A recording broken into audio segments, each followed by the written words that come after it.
Guerrilla cricket. Whoa. Guerrilla cricket. Whoa. Guerrilla. Take guard, man the barricades, patrol the cover boundary. At last the time is come, this is a cricketing emergency. Hear this call to arms for every cricket revolutionary. Take up your bats and stumps for the test match insurgency. At first they tried to silence us, but we would not be silenced. They threatened us with lies, so we threatened them with violence. Che Guevara, Sangakkara, Joseph Stalin, Douglas Jardine, Robespierre, Darrell Hare, Vladimir Lenin, O'Brien Kevin, guerrilla cricket. It's not about the winning, it's about how many rules you break. Even in cricket commentary, this is the best advice to take.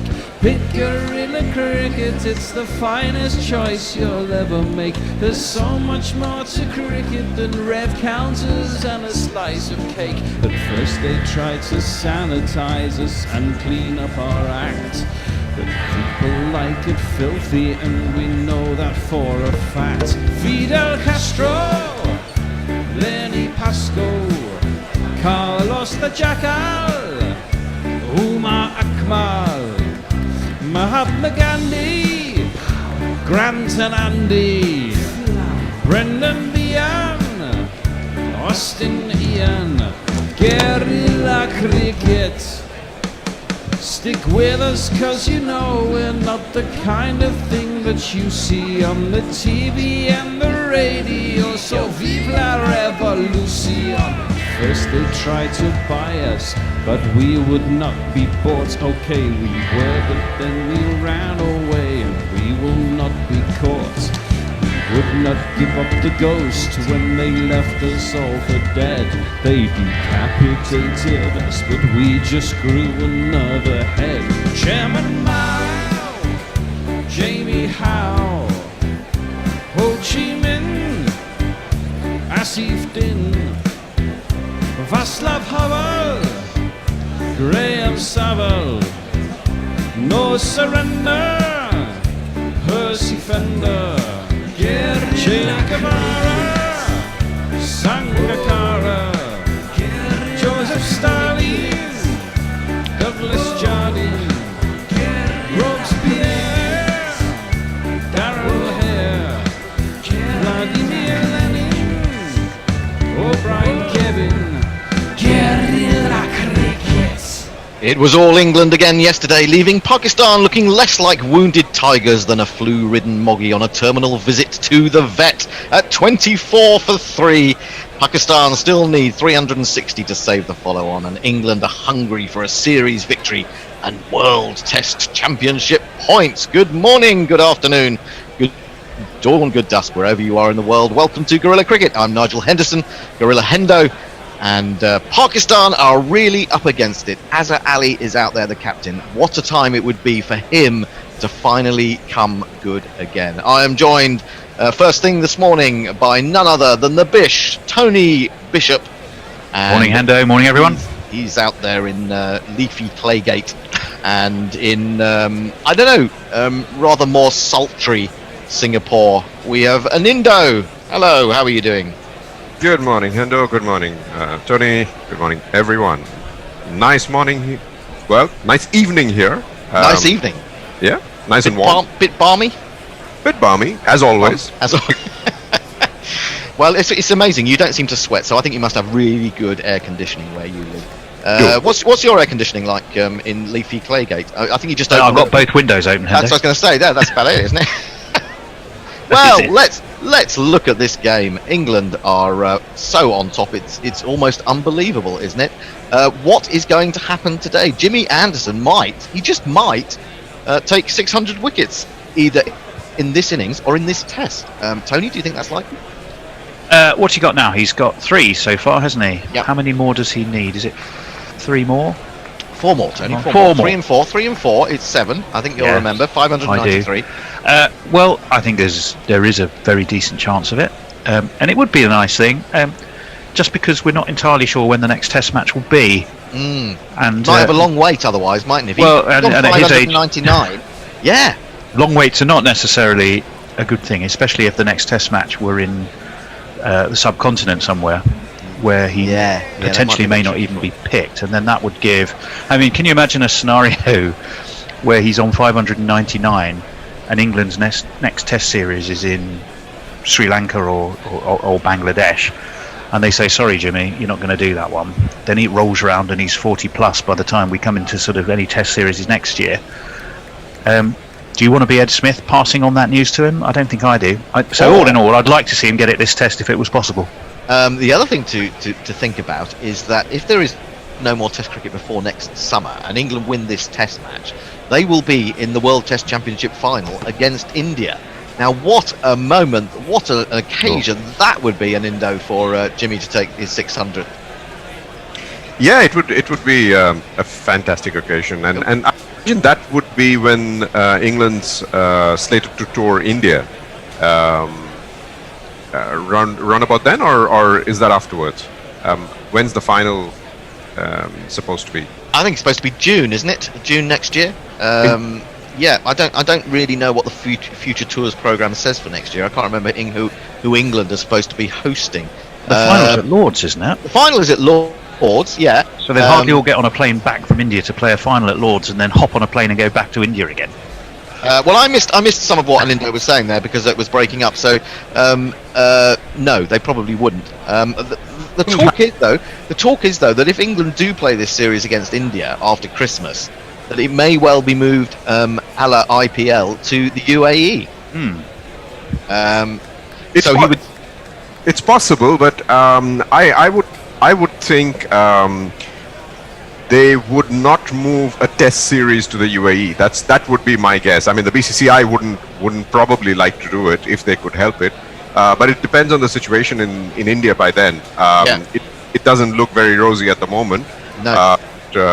But we'll see how that goes. But it would, to come back to your question, I think it would be absolutely amazing if Jimmy Anderson took his 600 next summer. But I think it's going to be more likely that Jimmy Anderson takes his 600 today, either in the first or the second innings. Yeah, I think you're right. It would be horrible if he's stuck on 599, wouldn't it? It does seem that his most recent 100, or as it will be, most recent 100, has come remarkably quickly from 500 to 600. I don't know what the stats are on that are. When you consider that he's missed the bulk of a couple of series as well, it's pretty amazing. Anyway, England are on their way to the middle. I thought Jofra Archer bowled pretty feistily in his brief spell last night as well. Yeah, he did, without having much success, although Jimmy bowled brilliantly as well. But there was one ball. Sorry, go on. There were two balls. There was one that Jofra Archer got to go off a length against Babar Azam, and it just fizzed past his outside edges. He was forced onto the back foot. And then there was an in-swinger that went incredibly late and completely cut Azhar Ali in half. It was a wonderful delivery. I haven't seen him bowl that one before. Absolutely exceptional. The session times today are 11 a.m. to 1 p.m, 1:40 to 3:55.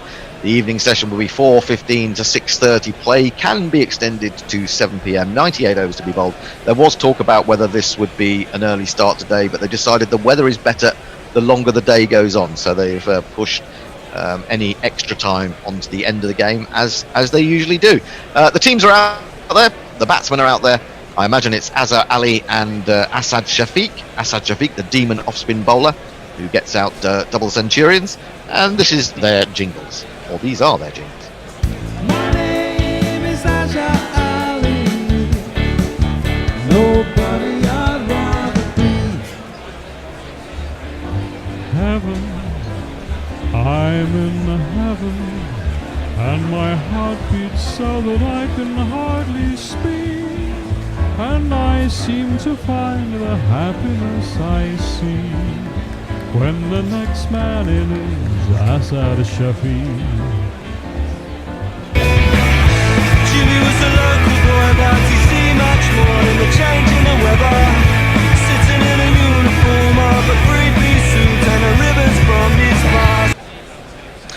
Yes, indeed. I take exception to that Azhar Ali jingle at the moment. I imagine that Azhar Ali would rather be anyone else but Azhar Ali at the moment. Anderson is in. Bowls to Shafiq, turns him round as he tries to play this into the onside. He's going to get off the mark from his first delivery as it skewed away through cover. And Pakistan moved to 25 for 3. That was the final ball of Anderson's over. So we're just going to get one ball from Anderson. They came off with one ball remaining last night after he took that third wicket, the important one of Babar Azam. He's bowled one ball this morning, and I imagine we'll switch almost immediately to the other end to see none other than Stuart Broad, the man with the wonderful headband.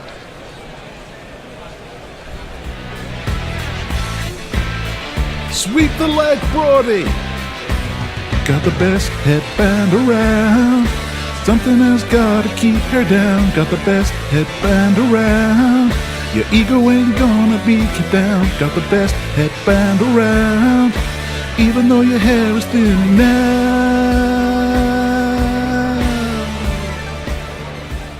Well, he thought he had Sean Masood LBW last night before Jimmy Anderson got his wicket.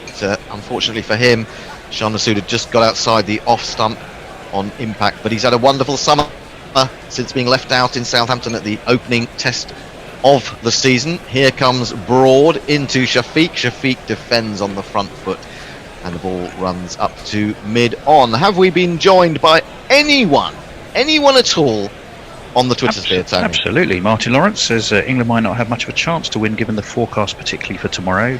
Mog is also a bit worried about the weather. So how much cricket will be lost today due to the rain?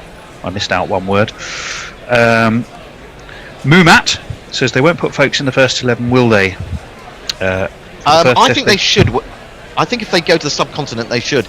Now this is played down towards backward point by Asad Shafiq. Just a hint of movement away off the seam. He's adjusted well and played it comfortably enough in the end.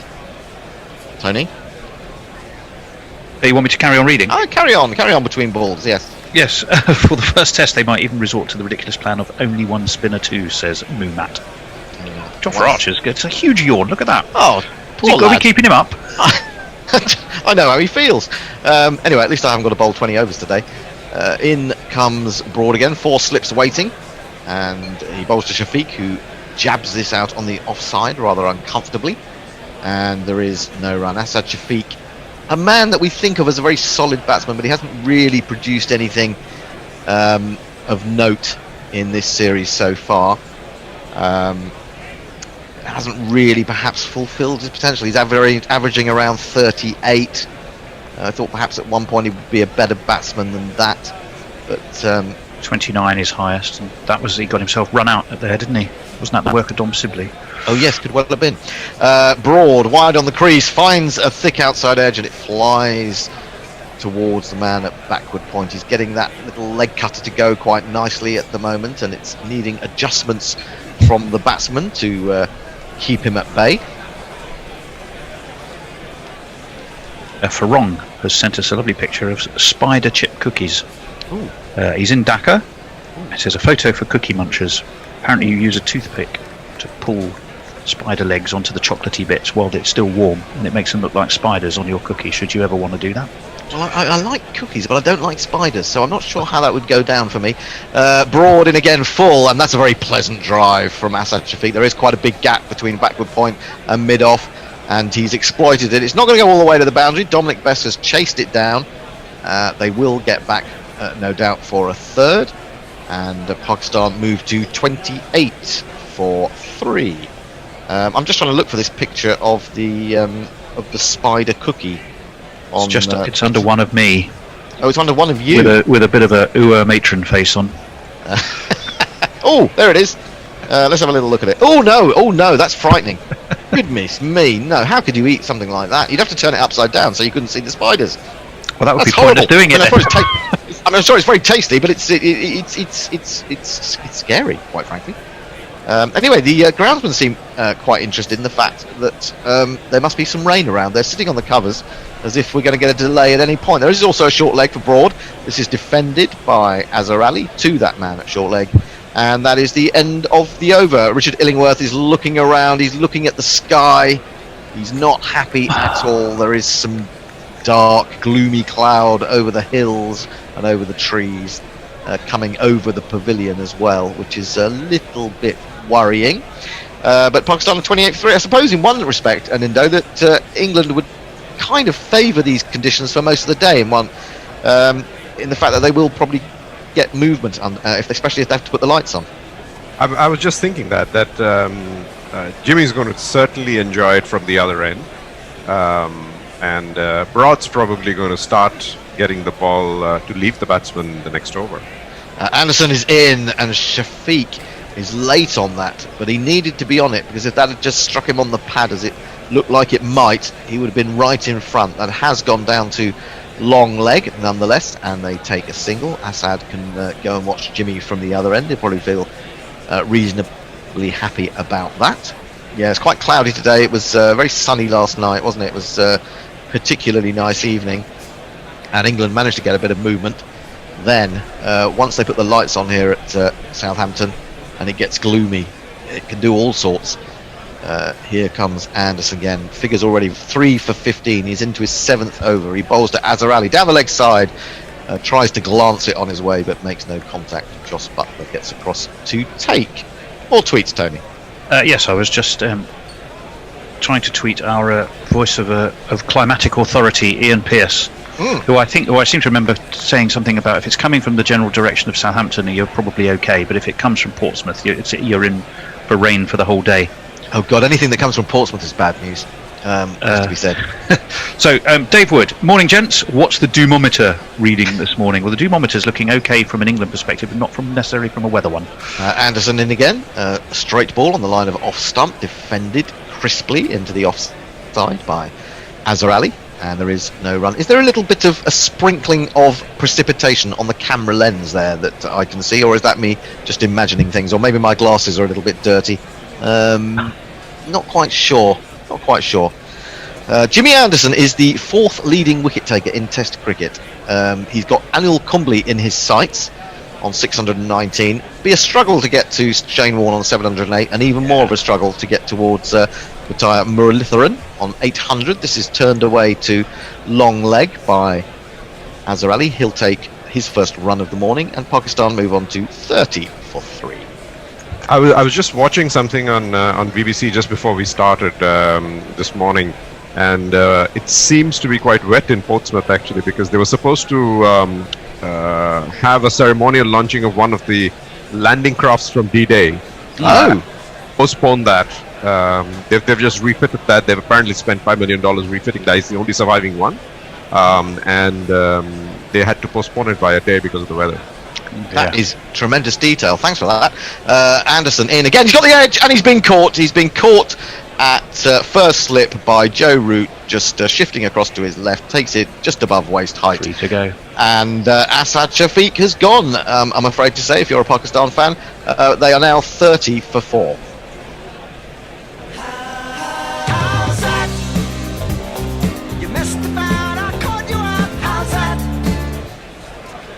What about Jimmy Anderson going to his 600 wicket by taking all 10? Wow. That's still possible. Absolutely. It is. So just 8 balls faced by Assad Shafiq. Didn't really look comfortable, and he hasn't really looked comfortable this whole series. He has gone, as Tony said, his highest score is just 29, and you need more from your experienced middle order batsman than that, I'm afraid to say. More tweets, Tony. Let's get through some more tweets. Well, a few of people on hot mic first. Sorry, okay. Nindo. Warren saying hello to everyone. Gobbling saying morning. And Farong saying we'll get some drizzle, westerly winds. Nindo, sorry. No, I was just going to say that in the next 30 minutes, if he takes 2 more wickets, I'm not going off the air. Oh, you're after the glamour moments, aren't you? And we understand. You want to be. I was there when Jimmy took his 600. No, the lucky charm for Jimmy Anderson. Ah, right. Okay. We'll let you have that one then. So A few more as well. Go on. Yes, Muttley says fish tank arriving today, so we'll have to duck out for a bit soon. It's amazing how fish can actually drive tanks, isn't it? But there you go. He also adds love and sausages. Dave Wood, morning gents, what's the Dumont? I read that one. Ravi Nair, Pakistan to survive with 4 wickets in hand.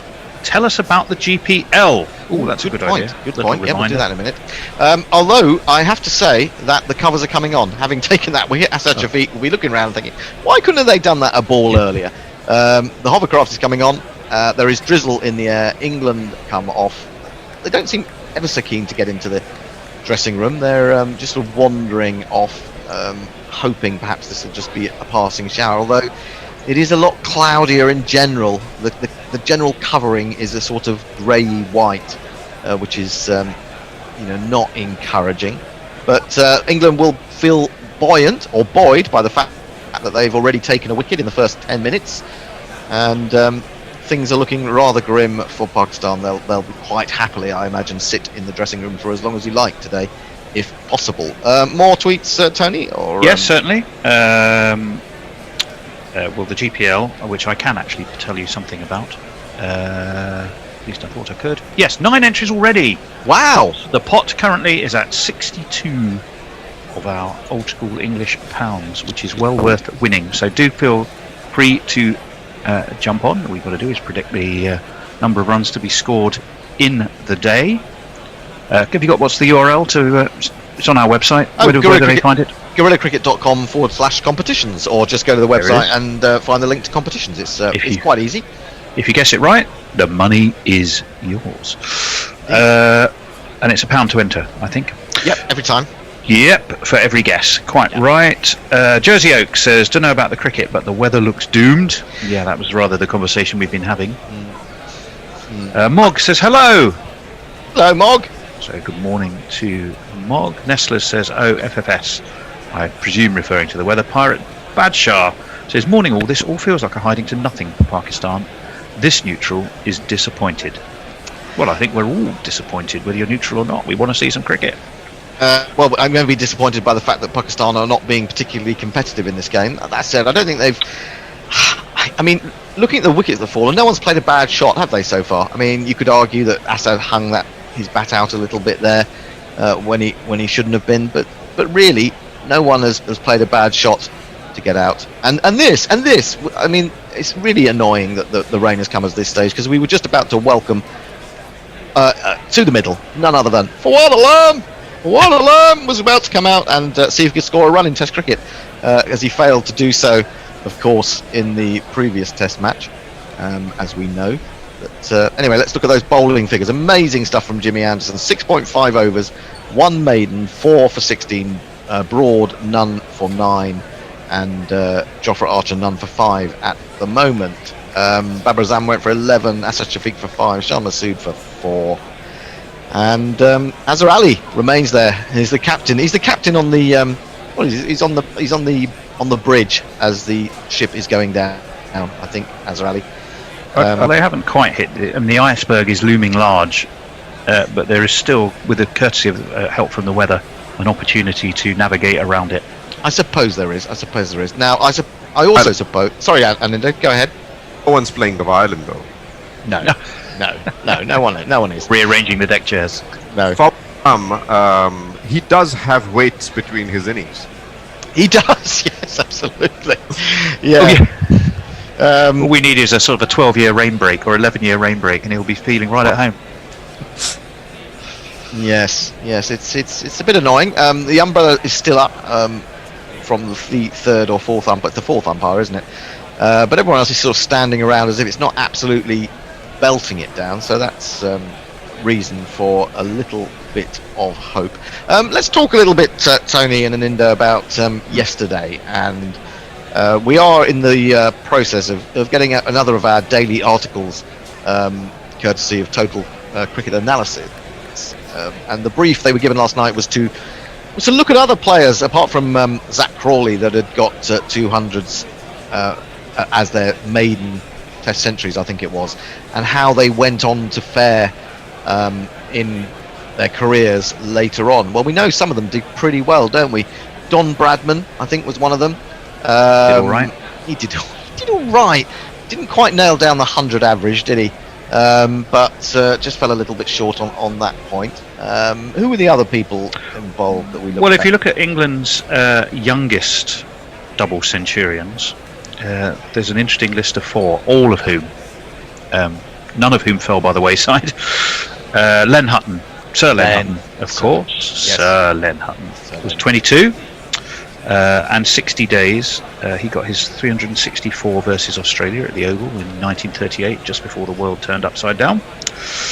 A certain flaxen-haired, left-handed David Gower. Oh, that man who sort of used to waft outside the off stump. Well, he did. Yes, he did.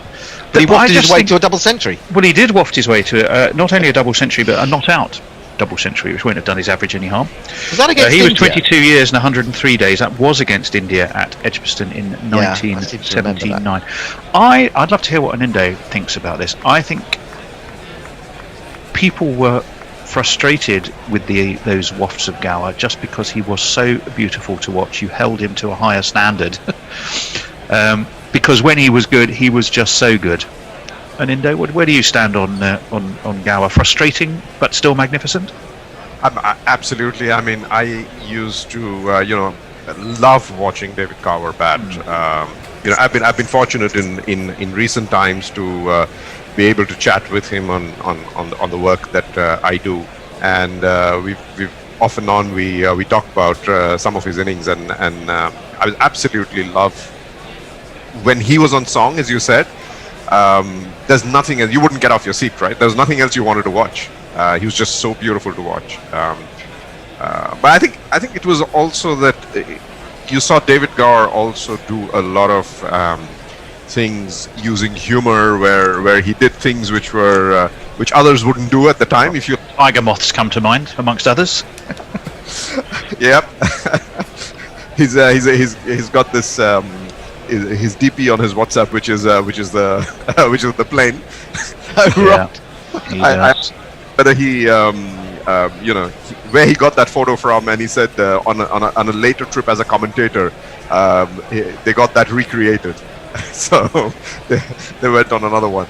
But I think where that also came from was the fact that I think he just found the pressure maybe frustrating, where everybody was always expecting him to play like that, and he's just a bit of a free bird in how he liked to play, which is probably why he was a bit inconsistent. I think you're right. I mean, yeah, please.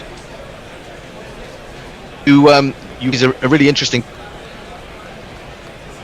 point to Zach Crawley now, talking about the level of expectation, and the level of expectation now on Zach Crawley is going to be immense. It's one thing to score 267 and play in such a beautiful manner, but that means that people will be expecting that almost every time you go to the crease. Exactly, and it's not sustainable, right? Whoever you are, I mean, we all know that there isn't.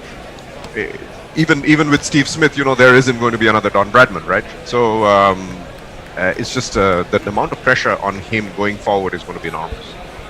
Yeah, I think it is. And also, and I think he's sort of mature enough to understand that that you've got to enjoy these moments when you can, because tomorrow he'll get a duck, the next day he'll get a pair. It's so fleeting, success in cricket, especially as a batsman, that you really have to appreciate. And maybe at the age of 22, you're not always able to appreciate that. You think that great things will come naturally to you, having performed in that way. But it makes, I guess, also bowlers keener to get your wicket. All these things just added together can have an enormous impact. And the specials done too much too young. I was thinking that while I was watching it yesterday. Funnily enough, yes. You say that, but I was just looking through the not only the England one, but the youngest double centurions, and you've got Javed Mianda at 19 years. Mm-hmm. He didn't do badly thereafter. You've got you've got Gary Sobers up there.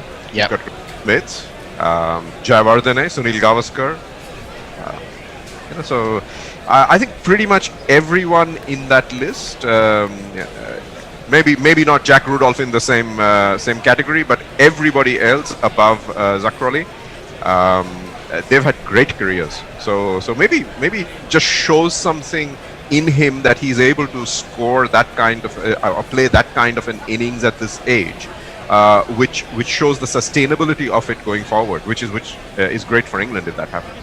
Well, I know that in the article that we will be putting up later, there is reference to a New Zealander called Matthew Sinclair. I remember him a little bit from a few years ago. He got a second opportunity. He's past his playing days now. He's 44 years old. And he did actually play 33 tests in the end, but I'm absolutely certain that he certainly got one double century. I've got a strange feeling that he got 2 double centuries and 150. And in fact, look at I've just called those up. He scored 214 against the West Indies in Wellington, 204 not out against Pakistan at Christchurch, and 150 against South Africa in Port Elizabeth. And that all came between Boxing Day 1999 and March 2001. But then you look at his average, and it ends up after 33 tests being just 32.05, and those were the only 300s he scored. 4 other 50s, but so it doesn't always work out. No, but what I was looking at is because Matthew Sinclair comes much lower down that list. Yeah. Given the double 100 that Crawley played yesterday until he did what he did. He was clearly, and it's not because I was calling for it, but I think clearly he looked good for a 300. Yeah. And at that level, when you look at the top 15, maybe all of them have done rather well. Other than it's a good barometer of future. Not surprisingly, if you can score a Test match double 100, it's a pretty good indication that you might be made of the right kind of stuff, isn't it? I think it is. I mean, I thought he looked good when we first saw him in New Zealand, then South Africa.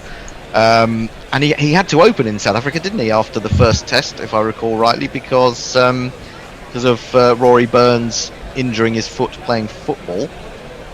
So he's been asked to do a couple of roles. He's also, had the ignominy of being dropped because they wanted to get an extra bowler into the team, and Ben Stokes was unfit to bowl. So taking all of those things into account, it is indicative of a man with quite a lot of mental strength. Yeah, and but just a counterpoint to that again, and this is a very different set of circumstances. But Karun Nair, the Indian batsman, so he has 1 century, and that century happens to be 303 not out against England. Yes, we remember it well. And then he got dropped the next match. So he's played just 7 innings in his life with an average of 62.33. He went back to domestic cricket. He's not performed in domestic cricket, and he hasn't come back into the side. So, hopefully that's not what's going to happen to Zak Crawley, because I think Crawley's really got something in there, and England does not necessarily have a top order in reserve which may be as good as him at the moment. Yeah, and I do wonder. I mean, Rory Burns has really struggled in this series. He got a couple of 50s against the West Indies, but he's looked all at sea against Shaheen Afridi. The ball moving, he's really struggled with. I don't think it's as nailed on, this opening partnership, as one or two people are making out. That Dominic Sibley's done pretty well. He's not an easy watch, but he sticks in there, and he seems to succeed in every other innings, at least to a certain level. Rory Burns, I'm still not convinced about. I think there's a worry his technique has been a little bit found out, particularly given the way he's got himself, or he's been got out, and that would be a worry for him. I think Sibley's technique is perhaps. I mean, neither of them are classical. So if you look at the law of averages, if you put two players with very non-classical stances and actions, it might be quite unusual for both of them to be a success at the same time. Yes, you could be right, and to be honest, in a strange way, as an England follower, not just as a watcher of cricket and fan of cricket, I do find watching Sibley and Burns together, however well they do, quite hard going, and I wouldn't mind it if Zach Crawley could grab one of those spots just to make it a little bit more easy on the eye. When England first go out there. Restart at 11:35 a.m. The covers are coming off, so fortunately that shower does seem to have blown over, so that's exceptionally good news. Going back to Karen Nair, I noticed, yes, he got that triple 100, his one test century. It seems odd to call it a century when it's a triple. He's also got another triple century in first class cricket, so you'd think a man who can bat for a long time, is it just indicative an Indo on the strength of batting in that Indian side at the moment?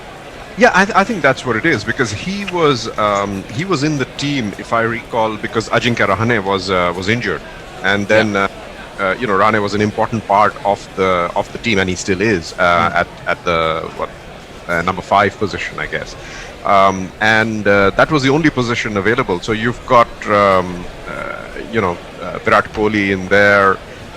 You've got Pujara coming in at 3. You've got Virat Kohli at 4. You've got Rahane at 5.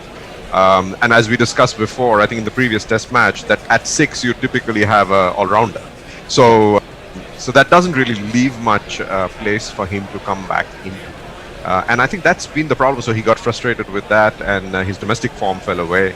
And even when Rahane wasn't doing well, you couldn't bring him back because he just wasn't playing well. So, is it with India? Is it a similar situation that we had with Australia a number of years ago? I guess during the Mark Taylor, Steve Waugh era, when really top class players like Stuart Law, one or two others, Jamie Siddons was another one, just couldn't force their way into that Australian side, despite the fact that they were exceptional cricketers, and they were the kind of cricketers that you would, if you knew they were performing near you, you would try and get out and see. And absolutely, I mean, you've got, we were discussing the other day on the spinners issue that you've got Ashwin amazingly not being able to get into every Test match as a spinner after whatever what now he must be close to 400 wickets somewhere, 300 and something, and he's fighting for a slot with Jadeja because Jadeja bats a bit better, and then you've got a lot of batsmen who are in a very similar situation to Karun Nair, who are able to come into the team and make. You've got Shubman Gill, who's a really good batsman. You've got a whole bunch of them waiting out there, and some of them have come up the T20 way, but they're very good Test batsmen. You've got Prithvi Shah, who can't necessarily find an opening slot. I think he's supposed to be the next big thing after Tendulkar, and you can't get him a slot in the team. There's a lot of bench strength sitting there. Yeah, just looking at Ravi Ashwin's figures, 365 Test wickets in 71 matches. A really good average of 25, just over 25. You wonder, had he played all the matches that he could have played, where he'd be on that all-time wickets list. Yeah, and in India, there's a lot of negative talk on Ashwin, even within India, that the number of wickets that he's taken in India is not reflective of a top-notch bowler because he's not taken enough wickets outside. But the reality is that anyone in home conditions, I mean, take Jimmy Anderson as an example, thrives only if they're good enough to thrive. Yeah. So, you can have as many bowlers good in home conditions as you like, but if they don't take wickets and if they don't get the team to a win, then they're just not good enough. So, in my book Wizards, when I did a calculation of or a comparison of all the Indian spinners in India, Ashwin actually comes out right at the top in effectiveness of wickets taken delivery, and that's above all the quartet of spinners, etc. So you are given certain things to work with, and you do the best with it. Well, I'm just looking at his record. And you look at his best bowling figures. He's got 3 7-wicket hauls in India against New Zealand, South Africa, and Australia. Yes, I think that's about it. Is it 4? In fact, I think he's got twice against South Africa. He's got 7 wickets. So if you're getting 7 wickets on 5 occasions in an innings, that's a pretty good benchmark, isn't it? Yes, I think what people will tell you about the South Africa series was that was probably the worst pitches that of course, yes, in yeah, many, that's right, yeah, demoralized with that one, if you like. I remember the one in Pune. I mean, even the Indians didn't want to play there because it was so bad. So but not all of them were like that. So yeah, to your point, I think you have to give him a lot of credit for what he does. I remember, I'm trying to think back. I don't even think it was the last series that India played here, but possibly the one before that. I remember having a discussion on Twitter with a number of Indian fans who really didn't rate Ravi Ashwin at all, and I couldn't believe it because what I'd seen of him, we know that he's got incredible trickery. He's got these different balls. He's got his dooser and whatever, and I couldn't believe that he was seen in such a way in India.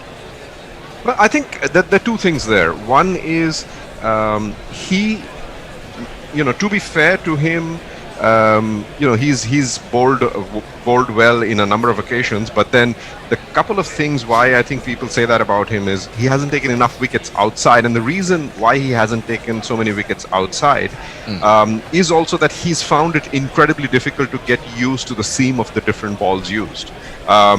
Every bowler goes through that, right, in away tests, but found it particularly difficult. So last summer when he was in England, I had a quick chat with him after that, and that was the only time that he told me that he now has so much more confidence because after that stint, I think it was with Notts, he actually has a lot of confidence with the Duke ball, which he didn't necessarily even have after the 2018 series. Right. Okay.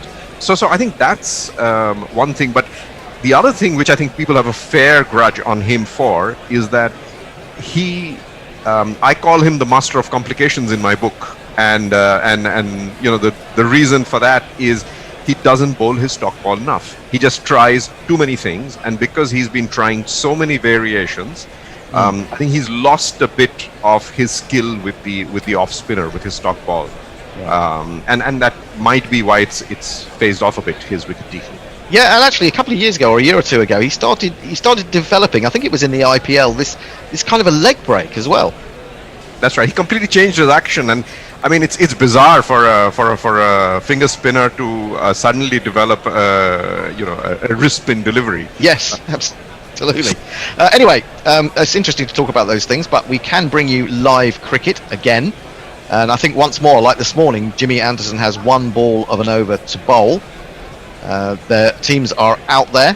Sun is beginning to find its way through. It's certainly a lot brighter than it was 20 or 30 minutes ago, and it's going to be Azhar Ali to face. No, it's going to be Fawad Alam to face, and he has a wonderful jingle which the bear will spring into action any moment now and put on for your enjoyment. Go on, Bear. The bear springing? Sort of, yeah. Not very spring, It may was have it? been 10 years since he last played in a test. Maybe they didn't pick him 'cause he just needed a rest. You could have watched all of Game of Thrones and gone on your own quest while you're waiting for Tariq's son Fawad. It's the first time I've heard that jingle. It's absolutely brilliant, isn't it? Yes, all the things you could have done. Let's have that. Let's do that on Twitter. All the things you could have done since Fawad Alam last played a test match. I know he's playing his second now of 10 years war series. 10 years war. Yeah, 30 for 4 is the score. So if you're a Pakistan fan, look away now. Jimmy Anderson is going to bowl one more ball to bring us up to 13 overs. The deficit is at 553. 4 slips, a short square leg, long leg, mid-on quite wide, mid-off quite wide, backward point as well. In comes Jimmy over the wicket to Fawad Alam, and Fawad Alam does well to get down late on a ball swinging into him, really offering to take that front pad and trap him LBW, but he's forced it out into the offside, and that is the end of another successful Jimmy Anderson over. He has 7 overs, 4 for 16. We'll have one more over from the three of us, then there will be a change. Hopefully Grubby is in the waiting room. Certainly you can see that Nestle Boy and Al are waiting with bated breath to get on and bring you their wisdom. Yeah, brilliant stuff from Jimmy Anderson. It was a lovely ball that got Asad Shafiq. You can just see it nibble off the pitch. It drew him into the shot when he really should have been thinking better of it, and was taken comfortably by Joe Root first slip. Stuart Broad will continue his figures, 4 overs, none for 9, but he seemed to be getting that leg cutter going quite nicely in the brief period we had first thing this morning, and here he is again. 4 slips and a short square leg. In he comes to Azhar Ali. Azhar Ali pushes forward, doesn't really get right to the pitch of the ball. It shoots off an inside edge a little bit down to Jofra Archer at long leg. They take a single. Azhar Ali moves on to 6. Tony, we got more yes, tweets? We certainly do. Mog says is Mark Waugh Australia's equivalent of David Gower. Farong says, with all this talk of India versus England next February, why not kill 2 birds with 1 stone and have a series against Bangladesh as well? I'll meet the squad at the airport and offer to help them share the Bangla experience. Cheers from Dhaka. Yes, absolutely. Cheers for you, Farong. Ralph the Wonder Llama says, morning Grillers, morning everyone. Jimmy still finished then, I see. Lol. Yeah. And Paul Grubby Howarth is on Twitter if he's not in our waiting room. Grubby, what are you doing on Twitter but not in the waiting room? Get to the waiting room. You're on in 4 minutes. He says, David Gower, finest slip fielder I've seen. I don't remember David Gower as a slip fielder. I remember him as a sort of prowling cover fielder. Broad into Fawad Alam, angled in from round the wicket to the left-hander, and he jabs this one out on the offside. He's looking for the first run since 2009 in Test cricket. He's got a ridiculous stance. Not only does he appear to be front on, he seems to be batting against a man bowling from mid-wicket or even square leg. His left foot is outside the line of the leg stump, so he is showing 3 stumps to the bowler initially. He comes across just before it's delivered. He's got that off his pad. I don't think this is going to be his first run in Test cricket. I think that was purely pad. It's gone down to fine leg, and they get the one. It is pad, I'm afraid, from the perspective of Fawad Alam. And we wait for this even longer for this first run in Test cricket since 2009. More tweets. Yes, Mog says, talking about what you could do in those 10 years, I could have learnt to write jingles half as good as that in the 10 years. Yes, that's true. Jersey Oak. Ashwin also has a pretty good lower order batting average. Chris TB says, if you're Naseem Shah, you'd have lived 65% of your life during a Lamb's Test absence. That's a great stat, isn't it? A great piece of information. Broad into Azhar Ali, getting this one to swing away. Quite a full delivery. Doesn't tempt the Pakistani captain.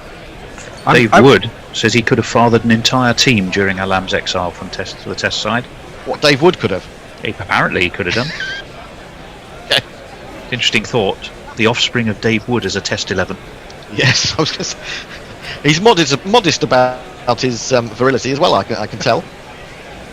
I was just thinking that Fawad Alam, when he comes back actually into a proper batting stance in front of the stumps, would he have been able to handle Tomo? Oh, now there's a big appeal from Stuart Broad. It's almost the celeb appeal. He did actually look back and give the umpire an opportunity to answer him. He's quite keen on it. Joe Root, not so much. Outside the leg. Yeah, I think it was probably the angle as much as anything. Well, he is going to review it. England have lost one review, of course, but they may be about to lose another one. I suppose the best they can hope for is that it's clipping, and therefore they don't lose the review. Anyway, we shall see. Better out than in, better in than out. Better out than in, better in than out. In, out, check it all about. Lazar Ali has perished LBW a couple of times in this series. I think it's just going to be missing. Yes, it is. It's missing by about a couple of inches, I suppose. So Terrible review. yeah, not a great review from England. That one, another one where Brody has convinced Joe Root that he should go for it. Are England going to regret these later on? We shall see. The score remains 32-4-4, and I can tell you, all you Grubby lovers out there, that Grubby has found his way to the waiting room. You won't have long to wait. You won't have to wait as long as Fawad Alam to hear the dulcet tones of Grubby Howarth. It's a very exciting moment. Saying when Fawad is coming back, if he was facing bowlers who are maybe 10k faster or 15k faster, I don't think he'd survive with that kind of a movement. That's just not fast enough. No, I agree with you. Outside the off stump to Azar Ali, left alone through to the keeper. That is the end of the 14th over. I'll be back in about 40 minutes to do my final session of the day because I've got to work. But in the meantime, it's going to be the wonderful Nestle boy, the excellent Al Hotkiss, and the ever colourful Paul Grubby Howarth. Morning, Grubby. Morning, everyone. How are we? Yeah. Well, don't go overboard, Hendo. It's a pleasure to be here. Nestle boy, hello to you. And I think I think the bear is making up our triumvirate. Am I right in thinking that? Well, way? that's what it says on the rota for me. I always go by the rota. The rota is the Bible, as far as I'm concerned. Absolutely. No matter how many times it's reissued. Yeah, and it's reissued quite a lot on this show. Will we be here for this momentous occasion as Fawad Alam, as a forward defensive to start with, back up the track to Broad, to Anderson, sorry, and there is no run. So he remains on naught, not scored a run since 2009, the Jadeja alike. He is very much like Jadeja, isn't he, with that tremendous bike on his face. Absolutely. Nestle boys sitting there in what I can only imagine is some sort of music library. Everything the Ramones ever recorded in alphabetical and chronological order. Here comes Anderson over the wicket to the left-handed and very unorthodox Fawad, who is jumping a little as he defends that one into the leg side. It's just wallpaper, isn't it, Nestle's? It's a fake picture, yeah. I like to imagine that you're there in some It looks good. Music lover's wet dream of a cavern populated by everything the Ramones. It's all in storage. Talking Heads, the Pretenders have ever recorded. It's all in storage. Of course it is. Here comes Anderson trying to get yet another Test match fifer. He doesn't do on this occasion though, as Fawad watchfully defends it up to short mid on, where the behead-banded Broad, too many ids in there, Broad does the fielding. Well, and it remains 32-4. Should get his 600 today, shouldn't he? He's got 3 to get. He's on 597, so it's still quite a big ask. It would mean that he's taken a 7-for in this innings, and that would. Well, I'm imagining that we get them to follow on today, and he gets a dig at the second innings as well. Yep. Yeah. Possibly a lot of hard yakka between now and that moment, but we shall see. Extraordinary batting technique of Fawad Alam as he's forward here, and he goes to the red ball single. That is going to get him the first Test run that he has scored for 11 years. He looks heavenwards, almost like a man who's just scored a century, and he will breathe an enormous sigh of relief. I think we're going to give him a standing ovation.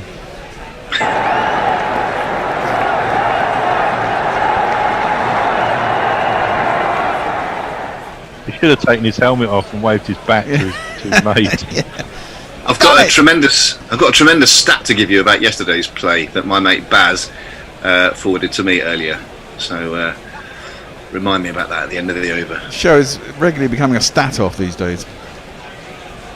Yeah, I mean, this is an extraordinary one, and it speaks volumes for the nerdiness of my friend Baz. This is outside the off stump to captain Azhar Ali, who watches it go through to the keeper. Just motioned inward a little bit, that ball, but didn't quite threaten the off stump. Applause from behind the sticks by Josh Butler, who will be very pleased with his day's work yesterday, scoring what was his highest first-class score, wasn't it? 152. Yep. He batted really well, actually. Yeah, he went those 38 overs without a boundary, didn't he? And one point in his innings. And for large portions of that mammoth partnership with Zach Crawley, he was very much the junior partner, but happy to be so. He did a good interview earlier on today, Joss, as well, where he spoke about being able to concentrate on the Red Bull game. This is through to the keeper, and there is no run. It finishes the 15th over. It's 34 for 2. Yeah, that amazing stat. It concerns Zach Crawley's innings. When he faced Mohammad Abbas, his average strike point was 1.82 metres in front of the crease. Now, he's obviously a very tall guy, isn't he? And he was noticeably getting well forward to Abbas, but that is apparently the longest distance in terms of a strike point in front of the wicket that Abbas has ever faced in his career. Interesting. Yeah, I mean, for large parts, Rizwan had to come up to keep him back. You know, he's a very tall man. He's 6'5", isn't he, Zach Crawley? He's like a cross between a member of the royal family and some sort of posh indie group, a la Crispian Mills out of Cooler Shaker. Yes, absolutely. Well, it's the posh public school boy. He's got a bit juggy ears as well, hasn't he? Yes, I like him. I like him a lot. Even more after yesterday. There's a leg slip or a leg gully in place, and also 4 slips for Broad's new over, bowling to Fawad, who allows it to pass through to the keeper. He was hello on Crick Tracker. Yeah, go for it. Mzala Zinzavada State says Pakistan follow on. Hangu Raja says shame on you, PAK team. Ramet Zahib says shame on you, PAK team. I hate PAK cricket team. And Raja Rayhan says KB start Hogar. I'm not sure we need quite the shaming. They're trying their hardest. I mean, I do worry about Pakistan bowling lineup. I must say, round the wicket comes Broad again to Fawad, who edges this one, just falling short, I think, of Dom Sibley at third slip. Almost yorked him, but he stopped the ball. Don't think he had the opportunity to get the fingers underneath it, but half a chance created there.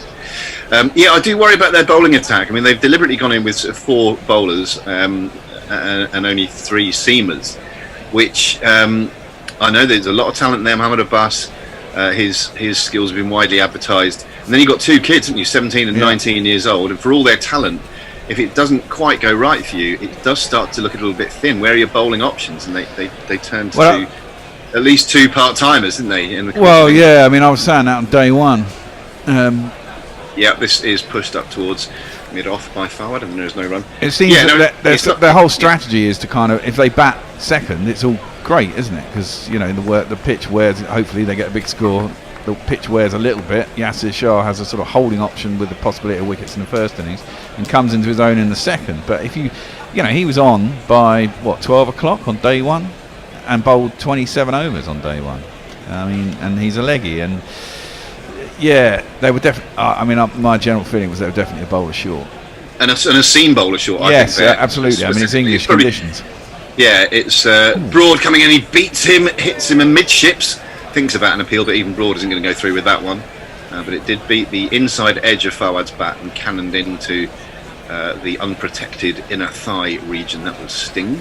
It's sort of the equivalent, isn't it, of England teams going to the subcontinent and only picking 1 spinner on those that demand 2, I think. Or going to the West Indies and picking 2, was it, in the first test? Yeah. I wonder, is Fahim Ashraf the all-rounder? Is he in this touring squad for Pakistan? Now you're asking someone like him could provide that extra seam option. You know, you compare it to England's lineup, Broad, Anderson, Wokes and Archer. It's almost like having 2 sets of opening bowlers, isn't it? This is tucked up by Fawad quite neatly to deep backward square where Archer does the fielding. And Fawad comes through for his second run. The score ticks over to 34. Going on from what you could have done by the last time Fawad got a run was since 2009, says Martin Lawrence. I've graduated from school, joined Twitter, you guys have started, I've travelled across Australia, made plenty of friends, started blog writing and so much more. Good on you, Martin. Good to have you with us. I've been following your Twitter pronouncements in recent times. I hope you are keeping well and don't let any of the bastards grind you down, basically. No, well, the squad for this test, other options for bowling. This is a full delivery by Broad, and Azhar is forward, covering up nicely and tucking it into the leg side. finds a little gap there, and they come through for a single. Azhar is going to keep the strike. At the end of that over, it's 35 for 4. Sohail Khan isn't playing out of the squad. Sarfraz Ahmed isn't playing out of that squad. Kashif Bhatti, I don't really know anything about him, but he's an all-rounder right-hand bat, slow left arm. Don't know if he's a batter or a bowler though. Imam ul Haq, he's in the squad, but he's not playing, and that's it. So the only other bowling option in this particular squad for this particular test was Sohail Khan. Yeah, well, he was all right, wasn't he, in the 2016 tour? He did. Seems to remember as part of that the bowling lineup that included Wahab Riaz, Sohail Khan, and who was the other? Amir? That's right. Yes, forward comes Azhar, defending it to short extra. No run. Yeah. Where's Amir?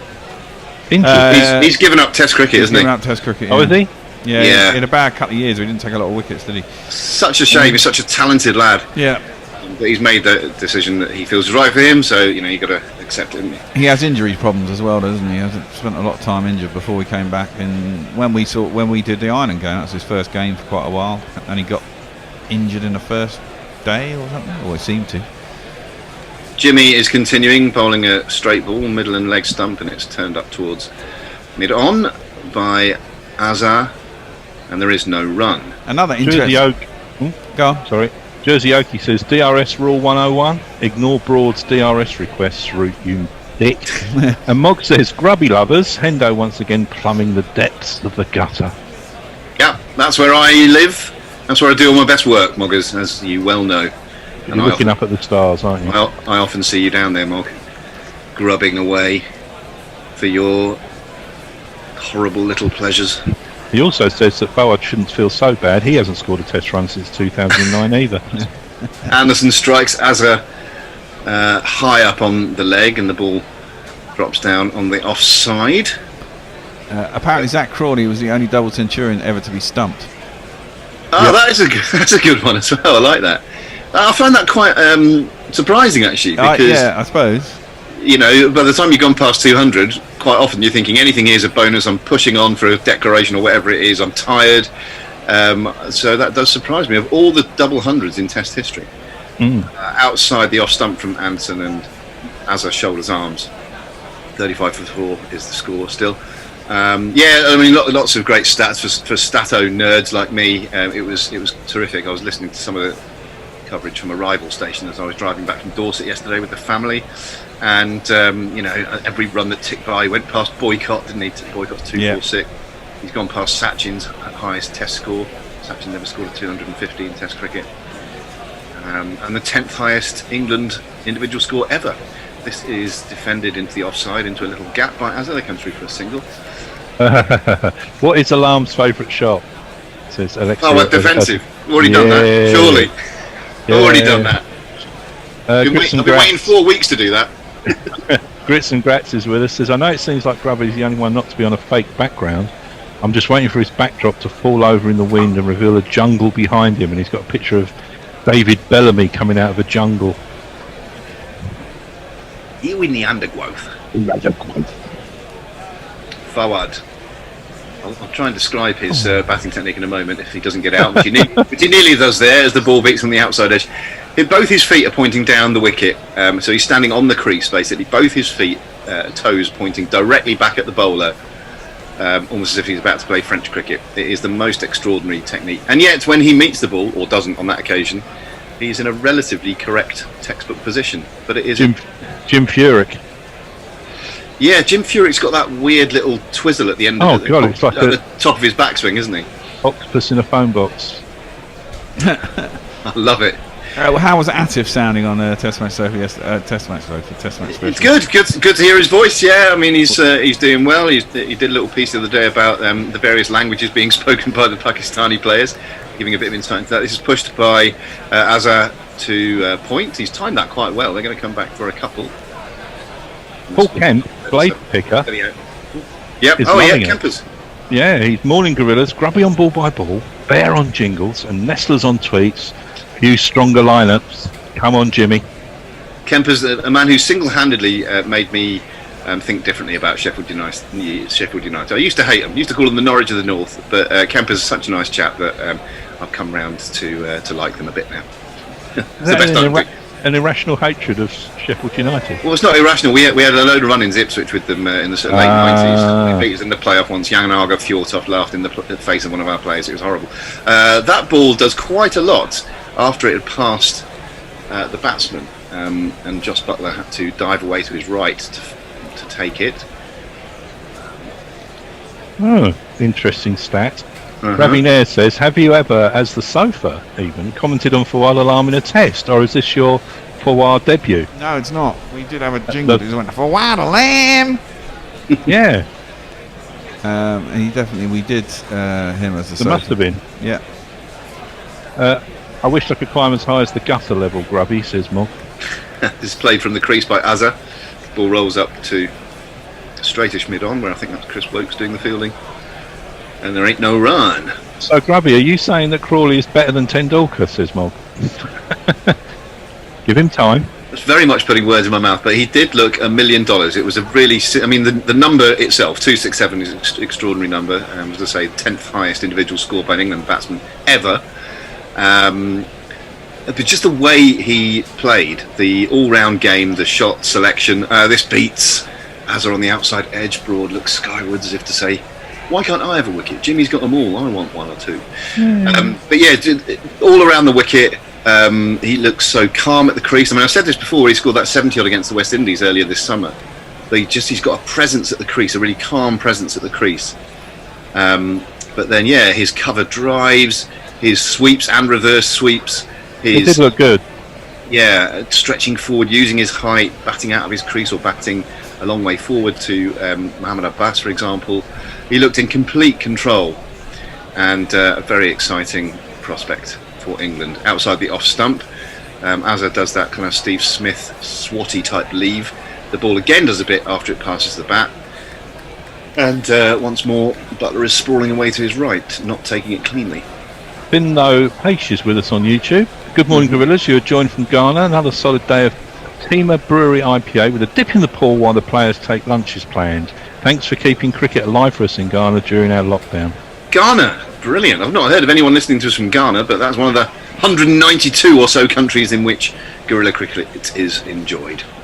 Here comes Broad on off stump, and Azza is forward, defending that into the offside. It's the end of the over, and the score is 38 for 4. I was watching an interview before we came on with on Sky with Strauss and Atherton, and they were talking about Crawley and praising him and whatever, but rightly sort of being cautious about obviously one great innings doesn't make a career, and that they've got to, people around him have got to be careful that he doesn't do all the media books, all the commercial stuff that can and has ruined other potential great cricketers in the meantime. That was a good interview, that, and but interesting. One thing that is quite encouraging, he's not on Twitter, so that's a good start, isn't it? Yeah, stay off social media, mate. Anderson to the left-handed Fawad Alam, who threatens to play that from the crease, but in the end just lets it go across him. Well, what will happen is, the people who sort of maybe don't have the best knowledge of cricket, if he gets out for a duck in the next innings, will start abusing him just for the sake of the fact they can on social media. So that sort of stuff you don't need in your life, do you? No. Because we know as cricket followers or whatever, you can easily get that score and the next innings get out for a golden duck. It's cricket. Exactly. Again, it's across Fawad from Jimmy Anderson. Probably just wants to straighten his line up a little bit and threaten the stumps a bit more. He bowled the absolute beauty to Shan Masood yesterday evening, which Shan had literally no idea how to play, or indeed how to review, because it was absolutely plumb in front. A perfect delivery, late movement, pitching on the stumps and probably cannoning into middle and leg 3/4 of the way up. That's the sort of thing he'll be looking to replicate to this left-hander Fawad. He's a bit too outside off stump in his line. This is straighter. Fawad leans on it and defends it into the onside. There is no run. not the same sport, but I remember, I don't know if you remember, when Dennis Bergkamp joined Arsenal, he took about 7 or 8 games to score a goal. Yes. And during that whole period, people were just going, what a waste of money, he's a joke, get rid of him, he's pointless, da-da-da. How did that turn out? Yeah, one of the all-time great players in my lifetime, certainly. An absolute genius. You need to go and type Dennis Bergkamp into YouTube and enjoy what you see. And that goal against Argentina is one of my favourite goals ever. This is across Fawad once more, through to the keeper. And a bit of a stalemate in this over at the moment. Jimmy persisting with that line and Fawad having little or nothing to do with it. But that completely confused my mother, that goal. Which one? The one against Argentina? Or the one she said, well, how comes Dennis Bergkamp plays for Holland? He's Arsenal. And I'm trying to explain to her, she no, he's Arsenal. He can't play for Holland. Bless Mrs. Tracy. I was like, how do I get round this? I never did. Change the subject. Make a cup of tea. A full delivery, which is on the stumps, and Fawad turns it to that shortish mid-on position where Stuart Broad is stationed. And once again, there's no run. My mother and tea is the reason I'm addicted to it. That pot was never not boiling. It was constant. Well, I think I'm right in saying that Ireland drinks more tea per capita than any nation on earth. Well, when Father Ted came out, and my sister phoned me up and said, have you seen Father Ted? I've just gone, yeah, Mrs. Doyle is mum. And she said, yeah, I was just thinking the same thing. Excellent. Will you have a cup of tea? You will. Go on. This is turned off his legs by Fawad. He is going to get a run here. In fact, he's going to get at least 2 as Chris Wokes hairs round from long leg to do the fielding. And it is just 2. So Fawad moves on to 4. And the score to 40 for 4. If she was still alive and any of you stepped into our house, the first thing that happened would be, hello dear, would you like a cup of tea and some cake? I mean, it was literally, obviously people who wrote Father Ted had the same experience that most Irish people of Irish parents have, and the mothers just do that. And not taking no for an answer. I don't like tea, and she'd just ignore you and give you a cup. And it would be cake and I've already had breakfast, and it'd just be no. What sort of cakes were her speciality? Oh, it's all sort of fruit cakes was one of the favourites. Love a good fruit cake. It's your favourite, Father. I put cocaine in it.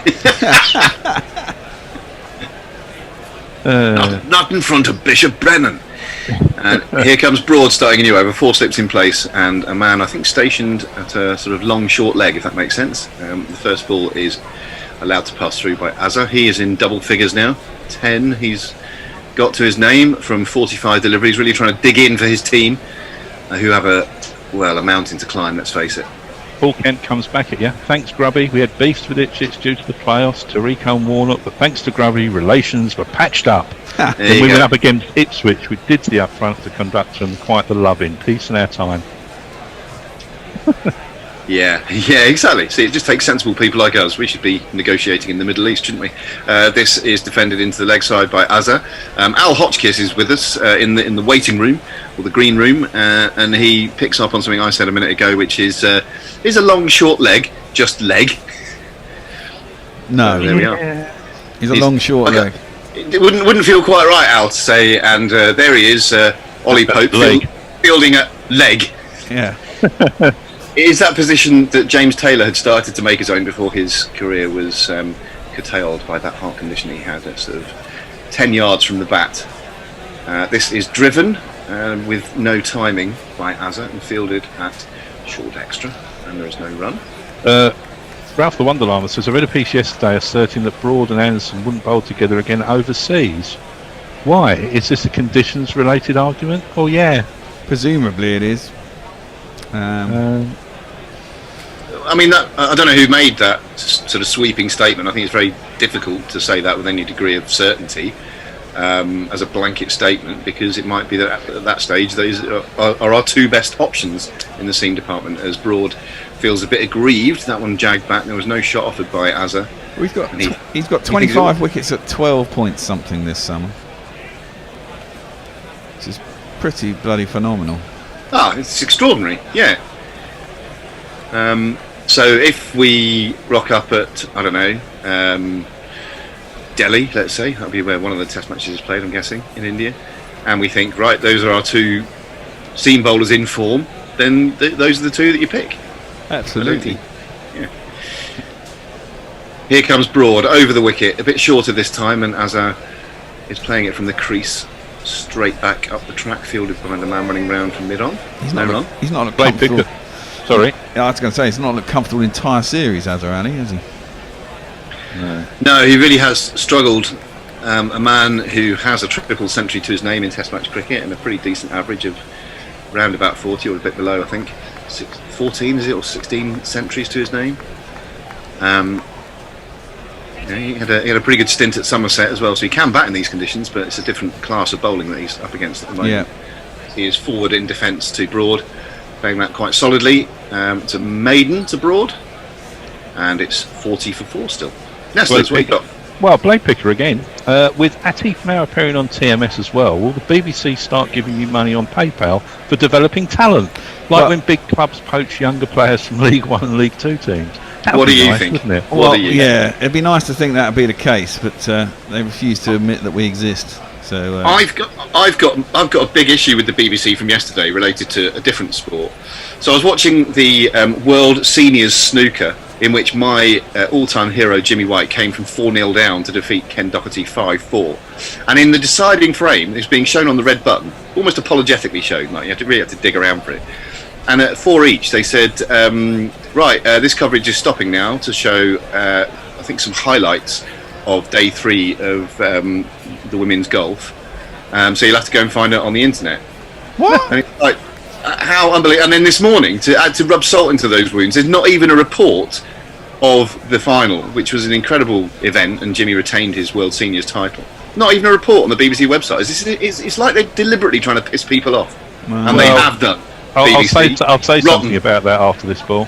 Oh, extraordinary there, as Fawad takes a couple of little dancing steps down the pitch to meet this one from Jimmy, who's started to come round the wicket to him, and in the end he just pokes it into the offside and there's no run. They should have. I think Sky probably have got the women's golf, but you know, it should be given more prominence on the BBC than it does have, because it's a major. I mean, it's not like some ordinary tournament. Well, don't hide it behind them. I've got no issue with women's golf per se, or that tournament per se. It's just that this is defended. He's a bit jittery at the crease in this. He is, isn't he? Dancing around. Yeah, he's just dropped it in front of him, and there's no run. No issue with that at all. But it's just like, if you're the director or the producer who's in charge at that moment, you don't leave a world final. Which I don't care if you're only showing it to 6 people. It's public service broadcasting. There is an audience that you're servicing there, and some of those people won't have had access to the website. So they'd have missed the end of that match. I mean, absolutely extraordinary decision. And with the women's golf, just put it on BBC Two. Don't hide it behind the red button. Well, if it's highlights, just play it later after the end of the fucking final, eh? Oh, exactly. Yeah, it's live sport. This is turned off his legs. He does get a run this time, and he's looked very skittish at the crease in this over. Fawad, he's advanced down the pitch in little foxtrot type steps from an already unorthodox position. So he has been exhibiting quite a lot of movement around the crease, and he gets off strike, which is probably just as well. As we know, the BBC really aren't interested in sport, are they? I mean, it was like they were showing it under duress and making it as hard as possible to find. Yeah. But they're not. They can't compete with the money of Sky. So. Yeah, but they can at least do what they're doing well, as Azhar much more assured at the crease than his batting partner in this over, and he lets it go through. Well, it's noticeable. It's noticeable when they do things like the Olympics, and they have to finally, they have to get a sports team together. Like in the old days, they had some decent heavyweight presenters, and now they're sending out a kids' TV fucking crew to do shit, and bloody Aggers ends up doing fucking dressage. Equestrian. Yeah, exactly. For those of you who can't see the bear on screen, he did a little mime there, which I think was supposed to be a horse trotting with his arms, which I quite enjoyed. That is too wide of the off stump, bowling at a second set of stumps really there. Jimmy wants to straighten his line up again, and Azhar has nothing to do with it as it passes through to Josh Buck. It could be any shave with a size 2.5 feet. Yes. Jonah Jones, coming from Irish parents, I once had ham, mash and cabbage 5 times in one day visiting relatives, and you couldn't turn it down, Jonah, could you? Oh dear. What do they call that stuff? Is it coal cannon? Oh God, it's heaven. Delicious. Very tasty indeed. That's mashed with cabbage and mash and a load of butter. Yeah. Here comes Jimmy Anderson. He Oh! does straighten his line up, beats him on the outside edge. That must have been a boarding house scrape of butter away from that edge. But there is no contact between bat and ball. And Jimmy Anderson gives a knowing smile in the direction of the Pakistani captain. Well, Pirate Badshaw sent a chart in that the world's largest tea drinkers are in fact Turkey, £6,961 per person, Ireland in second, UK in third, and Russia in fourth. They've got lots of funny types of tea there. I went and had my hair cut in a Turkish barber's not too long ago, and they said, "Do you want a cup of tea?" I said, "Oh, that'd be nice." And it arrives in this glass mug, this weird infusion of I don't know what. I mean, it was fine, but it wasn't tea as I know it. It Tell you. wasn't tea. It wasn't Yorkshire tea. But maybe Turkey have overtaken Ireland. I know a few years ago it was certainly Ireland with the biggest per capita. It'll be sort of Middle Eastern sweet tea, won't it? They were... Which is nice. Mogg says a fielding position of leg implies it would also be arm, head and groin. And he also says maybe it'd be nice if some former crew has gone to the BBC slung you some of their match fees as a sign of recognition. Yeah, they don't get paid a great deal though. We're going to have what could be the start of an exciting spell here as the hugely talented Jofra Archer comes into the attack. He bowled pretty quick in the couple of overs he bowled yesterday, didn't he? Yeah, he did. He bowled really well. Let's have his jingle. Here it goes. He will break your helmet, break your heart. Hotter than lava, cooler than Bogart. In your face, at your stumps, on your toes, on your mum.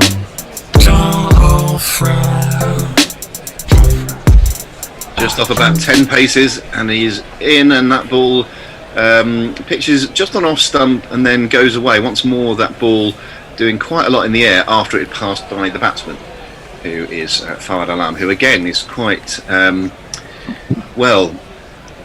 moving around a lot at the crease. I'm worried for him, I really am.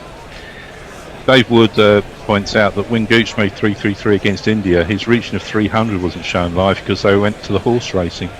They used to do that, didn't they? Yeah, the BBC. So it's not just a recent addition or a recent development. This is a curtain rail leave from Fawad as it goes across him. 41 for 4. Yeah, but I suppose in those days it was more a case of an embarrassment of riches. So that happened because the BBC had so much sport to show, and now when they've got next to no sport to show, they still manage to arse it up spectacularly. I always maintain, though, that horse racing is pointless to show live because you're only interested in the winner anyway, because it's all about gambling. There's a little bit more to it than that. There are people who are genuinely interested in the sport of horse racing. I'm not going to deny that betting's not an important part of it, as this is defended crabbily into the offside by Fawad, who's got a rather awkward 5 to his name. His captain Azra at the other end has 10. The score is 41 for 4. Still trailing by 542. It's a marathon batting performance that is required here if you're Pakistan. Can I just... Go on. Oh, well, I was going to say we've had a couple of messages on Google. Well, we've had 3 from Colin Whittington. Google? Yes, our Gmail account. They occasionally come through. Oh. The snail mail occasionally comes in, yeah. Lovely listening to cricket in Hong Kong, he says. He's reminding... After this ball. As this one is... he attempts to defend that into the leg side, gets a leading edge and it rolls out to extra cover. There's no run. He's reminding the Kowloon Cricket Club members that the last orders for takeaways is 9 p.m. Hong Kong time, 2 p.m. GMT. And he says Jimmy White, the popular Londoner, picks up a cheque for 25 grand and earned a place in November's prestigious Champion of Champions event. That's right, which he, by virtue of winning it last year, he got access to that tournament, and I think he had to face Ronnie O'Sullivan, so it's no mean task. This one whisks past the outside edge of Fawad Alam. He didn't know a right lot about that one. He's hitting the deck hard, is Archer. I'd have been tempted to open with Archer today instead of Broad, wouldn't you? Given how he bowled yesterday evening and the twin threat of Anderson, who got all the wickets, and Archer, you know, that category of what the opposition would least like you to do. Well, embarrassment of riches, as you say, though, isn't it? Well, it is, but it's hard to take, after a night's rest, to take the ball out of Broad Town at the other end with 25 wickets at 12, So... Yeah, I'm not going to say he's not going to bowl in the innings. I'm just going to say that in terms of opening up, might have been, I don't know. No, it's 6 and 2 threes. Half one dozen of the other type stuff. Andy Strauss says, not Cole Cannon, he wants bacon and cabbage. Yeah, all that. I'm quite hungry now. I did have a pastry this morning. I thought of Hendo while I was eating it, of course. This one, he attempts to turn off his hip, but unfortunately it beats his defences and takes him somewhere in the bread basket. The ball drops down in front and it remains 41 for 4. Somewhere in the bacon and cabbage. Jay Grover's with us. Afternoon all. Apparently I just drunk Ubi, which I had to Google. What the hell's Ube? But UBE, I don't know what that is. Mog says Channel 9 down here used to cut off the end of many a day's play to get their vital news service. Yeah, a lot of them used to do that. Did the BBC used to do that right back in the old days? I'm sure they did. Well, it used to switch to BBC 2. They certainly do it with tennis now. You've got to switch to BBC 2 now because we're going to the news. Jay Grover is sober. Oh dear. I think we could be reductionist about all sports. Sean, he called me. That's strange. Please don't plunge my sober arse into more existential crisis. Does that mean you're in trouble if he's called you Sean? The way you said it, Sean. Well, it's just weird when people involved with guerrilla cricket use my real name. I'm not comfortable with it. You wanted to have a look on Hot Mic? I see that John Corbett is with us. He says, hello, gorillas and everyone, from a rainy Philippines. Oh. Where even if they did play cricket, they wouldn't be able to because it's wet and dark. So we've had people from Ghana today, we've had people from Hong Kong, people from Philippines. Guerrilla Cricket, your global cricket radio service. What's going on? However, we've got another we've got another shower there. The skies do look pretty dank in Southampton. We're looking outside my window here in Tooting. It's certainly bright enough to play here. As I said earlier, FFS. Yeah, yes. I know. It's just one of those days where you gotta dig in, be patient. This is part of what being a cricketer or indeed a broadcaster is all about. Nothing you can do about the weather. No point getting annoyed about it. It's wasted energy. But the covers do come on, and it is frustrating for us. It's frustrating. Yeah, that hover cover, which is quite a contraption. You can imagine going across the English Channel in something like that. There was a message, Bear, from Hendo. Can you do his ball-by-ball stint? Because he's got to go around his mum's for the next at 12:20. Yeah, no, he's got to work earlier than he thought. That's what he says. I think it's just an excuse because he realises the rain's come down. He can't be cast to come on and wibble. That'd be my bet. Should we wibble until 12:20 and then we'll let Al and whoever else is? Alan and Indo are supposed to be coming in, and I guess that means me staying on again. Unless one of you two wants to stay on with those guys. No, I'm all right. I'm still on cat duty. Okay, fair enough. I'll stay. Mog says it freaks me out when people use his real name too, Nestless. I don't know Mog's real name. I thought I'd worked out that he's called Alec a couple of years ago, and I got very mixed messages from him. But he neither confirmed nor denied that was the case. Well, so, I think I know it, but I'm not going to confirm or deny what you know. Why? What's the big secret? Because Mog wants his anonymity. I thought he was called Thor. Thor. So just to give you a brief summary of the match situation, England scored 583 for 8 declared, that enormous 267 from Zach Crawley and Josh Butler with his 152 with the mainstays of that innings. No more than 2 wickets for any of the Pakistani bowlers, something that Jimmy Anderson surpassed in about 10 minutes last evening when he got those 3 quick wickets. Yeah. And he's since added a 4th this morning, so he has all of the 4 wickets to fall in the Pakistan innings, and Pakistan are labouring somewhat at 41 for 4. They have their captain Azhar Ali at the crease, and he's being partnered by Fawad Alam, who's looked anything but gainly, if that's indeed a word, with that extraordinary technique of his both his feet pointing down the wicket, and then he's looked very skittish and nervy at the crease in recent times as well. So he doesn't look like he's got any degree of permanence at the crease, but he is hanging in there, and Azhar Ali also doing likewise, trying to get his team in some sort of position to try and save this game, which can be only the extent of Pakistan's ambitions in this game now. The series is gone, I think, from their point of view. They needed to win this game in order to square it up. And they'll be looking back, I should imagine, with a degree of regret to that first test match where, you know, for 80% of that game, the first 80% of that game, Pakistan really controlled it and set England what looked like a very challenging 277 to chase. for victory, which in thrilling fashion, thanks largely to Joss Butler and Chris Wokes, they did in, well, I'm not going to say it was comfortable, but it was relatively comfortable by the end. 7 wickets down. A really fantastic run chase, but Pakistan will be giving themselves a good ruining for throwing that position away. And with it, it turns out the series, given that the second test match was all but washed out, and this one has gone very much in England's favour. A couple of weather tweets. Yep. Paul Coffey says cold showers, hail and silence in Melbourne. And Wilfie sends in a picture of his foot, I think, and a beach with the sea, saying it's tough listening to a rain delay hearing Kefalonia? Don't know where that is. It's in the one of the Greek islands, isn't That's where that book's what was that book? Captain Corelli's Mandolin is Kefalonia, isn't it? Okay. Mog says probably less Thor, more Urgish Kikau? I don't know what that is. T-stats may be skewed, says Paul Kemp. There is a time in some parts of Turkey where alcohol can't be sold. Maybe Ramadan, I can't remember. The restaurant still sold wine, but popped it through the till as tea. A side point, Turkish Malbec is lovely. Ooh. Jonah Jones says, can we just pay homage to Anderson? Is he yet the highest wicket taker of all fast bowlers? Yes. Well, he is already, yeah. But he's I was closing in on 600. Yeah, I was privileged enough to be there on the day where he went past Glenn McGrath at the Oval when he bowled, I think it was Mohammed Shami. Kept us waiting all day. It turned out to be the final wicket as well of that test match. A day that also included a fantastic couple of knocks by Rishabh Pant and KL Rahul, I think it was, who put a big partnership on and for a time threatened to chase down the 400 and something it was that England had set them.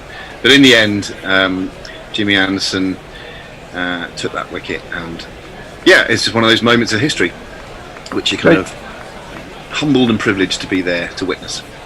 Jay Grover says Mr. Turner's anonymity is safe with me and I demand to be called Mandawala again. Well, Jay, if you change your Twitter handle back to Mandawala1, then we'll get calling you Mandawala1 again, which you can do without affecting anything else. We're pretty much like Ron Burgundy. We'll read anything you put on that auto cue. Fuck you, San Diego. I'm Ron Burgundy. The beach without the sea would be proper scary, says Jay Grover. Yeah, it would be, wouldn't it? Yeah. The two come together.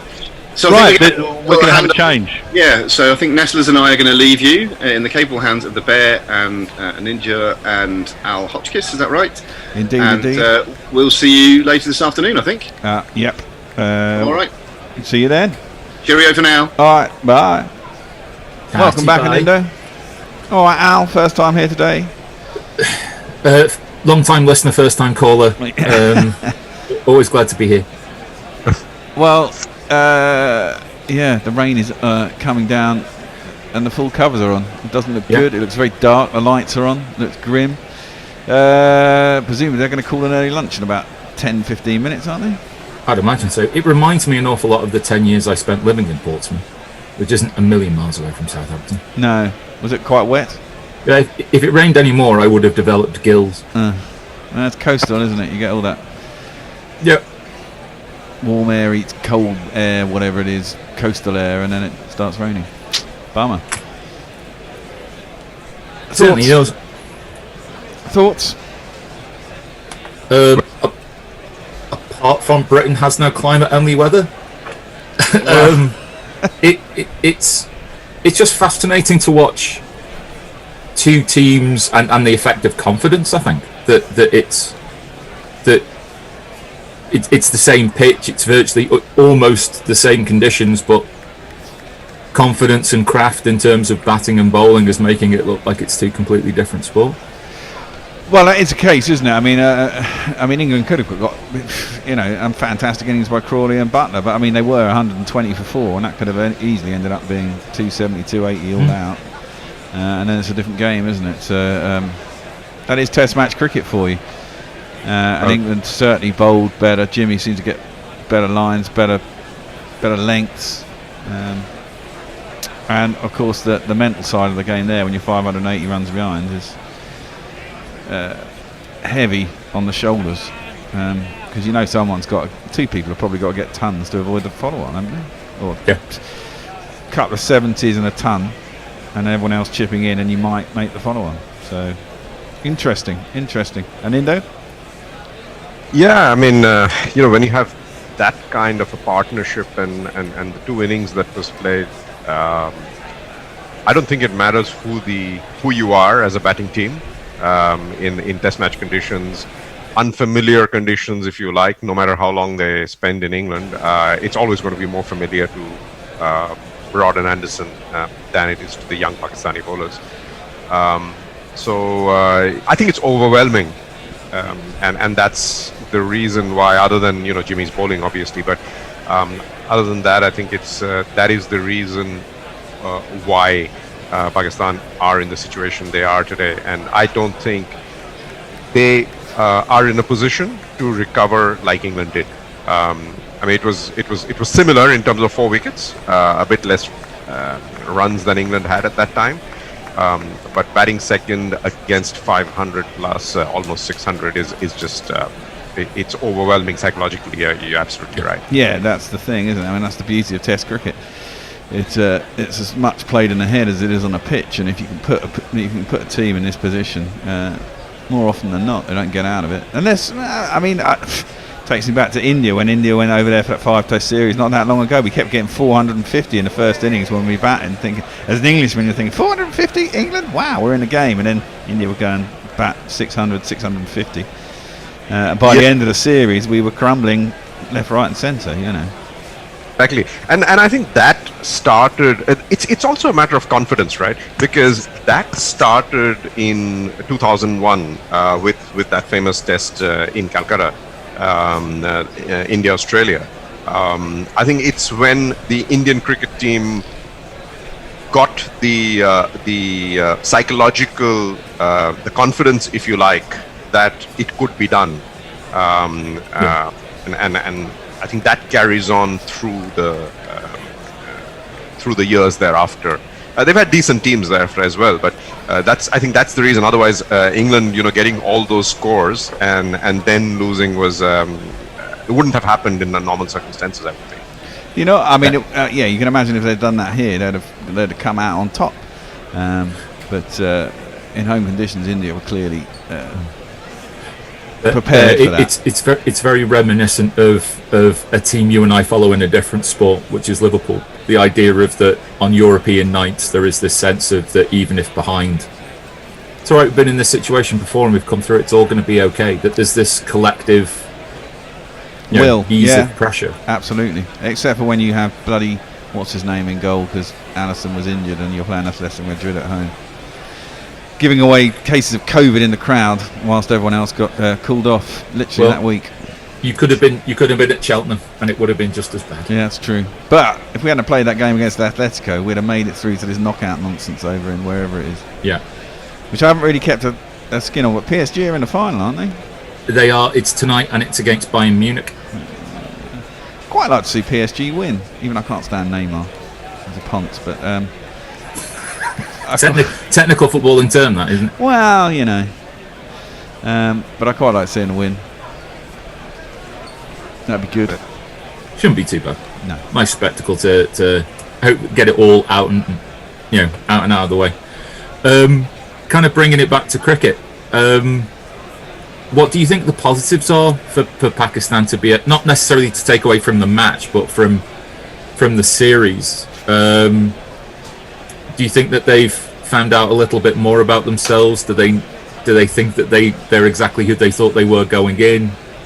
How do you think they view themselves on the way out of the Test series? I'll let you go first on that, Linda. I think they've learned a lot as a team. It's a young team, right? I mean, you look at the bowling attack, look at many of the batsmen. It's a very young team, and if you look at the bowlers, I think they've not necessarily shamed themselves in any way. I think they've been reasonable. Again, you get a partnership like you did over the last 2 days, right? I think every team's gone through it. It didn't matter if it was the West Indian pace quartet or Harold Larwood or whoever you go back to in history. Everybody's had days like that. Oh yeah. but I think overall they have learned a lot as a team. Look, they're in this peculiar situation over the past several years, where as we all know, they've not been largely been able to play at home, and UAE might have been a second home in a way, but it's not home. Yeah. So in that scenario, you don't have the young domestic players who are able to get the experience of having Test cricket being played in front of them, if you like. Given that, I mean, it's an assembly line.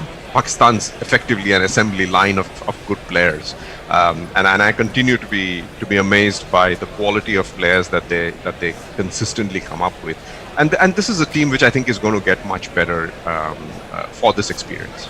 Yeah, I think it's their youth development is absolutely fascinating. Like you said, the idea of not being a second home is like you said, it might feel familiar, but it's not home, and just even the momentum that's seeing success breed success, kind of taking that away from an entire country's sort of first class development. It's remarkable that like you said, that the talent is just there, and I suppose now it becomes a sense of repetition.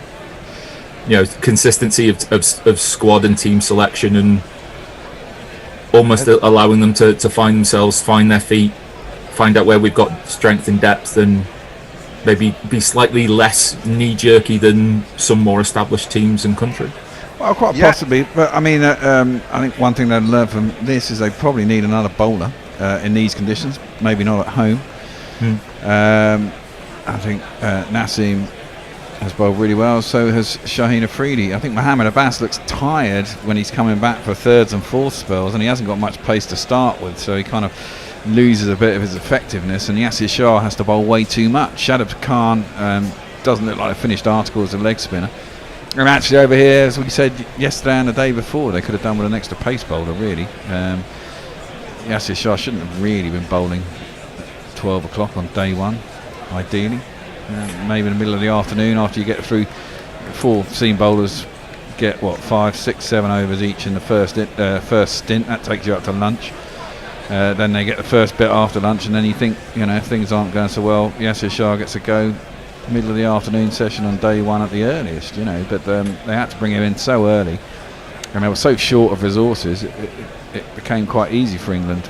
But the flip side is I think they're really good bowlers, and they will learn, and they are very young, and they've got a good way to go.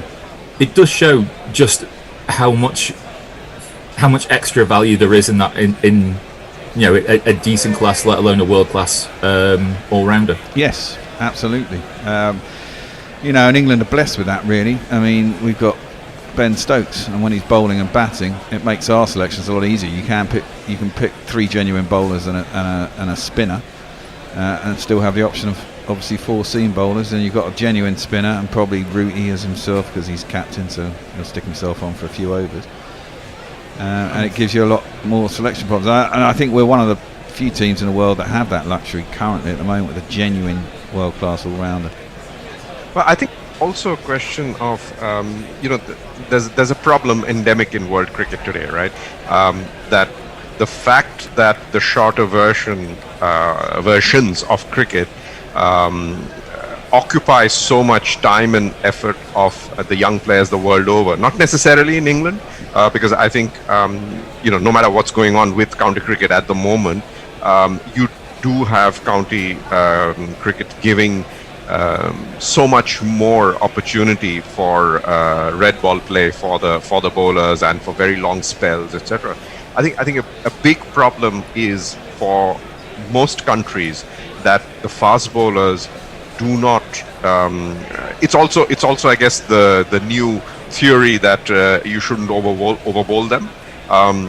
I think it's come to a stage where you have to draw a fine line between, are you bowling them enough, and are you giving them enough opportunity to be able to go out there and, when needed, bowl more overs than they're currently doing without breaking down. Yeah. And I think it's a problem for Test cricket that this is happening. It's the classic term that gets used in another sport that I love to enjoy watching, basketball, is load management.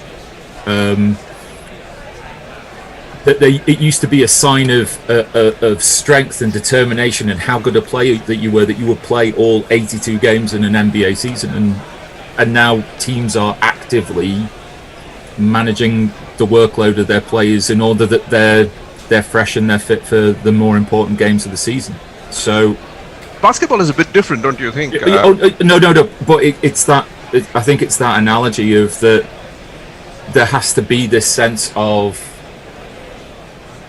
I suppose I think back to when I was much younger, and it would be that, an England Test player would actually have to, you would have to go and prove yourself and establish yourself at all of the, the Test level was the highest level of the game, but you had to hit each and every mark all along the way.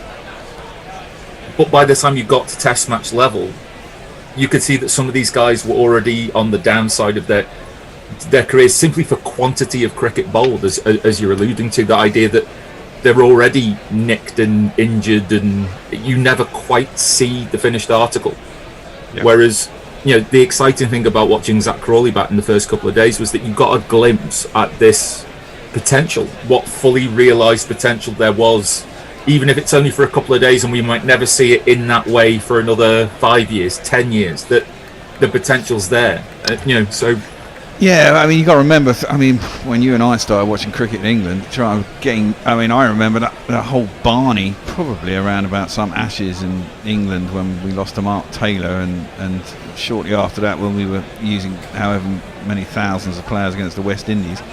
They kept going back to older players, and there was that whole thing about, you can't play for England if you're under sort of 26 and stuff like that. I mean, the attitudes to that have all changed. Yeah, I think Anindo's right. I mean, there's so much short form cricket around the world, and people become stars at that. Do you need to be a star at Test match cricket? But every player will tell you that that's the pinnacle of what they want to play, because that's the biggest test to them. It's also, I think, the more I speak to test cricket to test cricketers, in my case for my books, the more I talk to them, the more the concept, especially bowlers, the more the concept of muscle memory comes there, right? Yeah. And I think there's a huge issue here, because what you find Anderson bowling today, or you find Broad bowling today, the fact is they don't even play short form cricket, right? But some of the bowlers that you've got playing for most of the major bowlers that you have playing for the other countries, other than England, they're playing all formats of the game. And bowling 4 overs in T20, it's just that the bowling is so completely different that asking them to come in and bowl 15 overs on the trot, they just break down. They're not able to do it.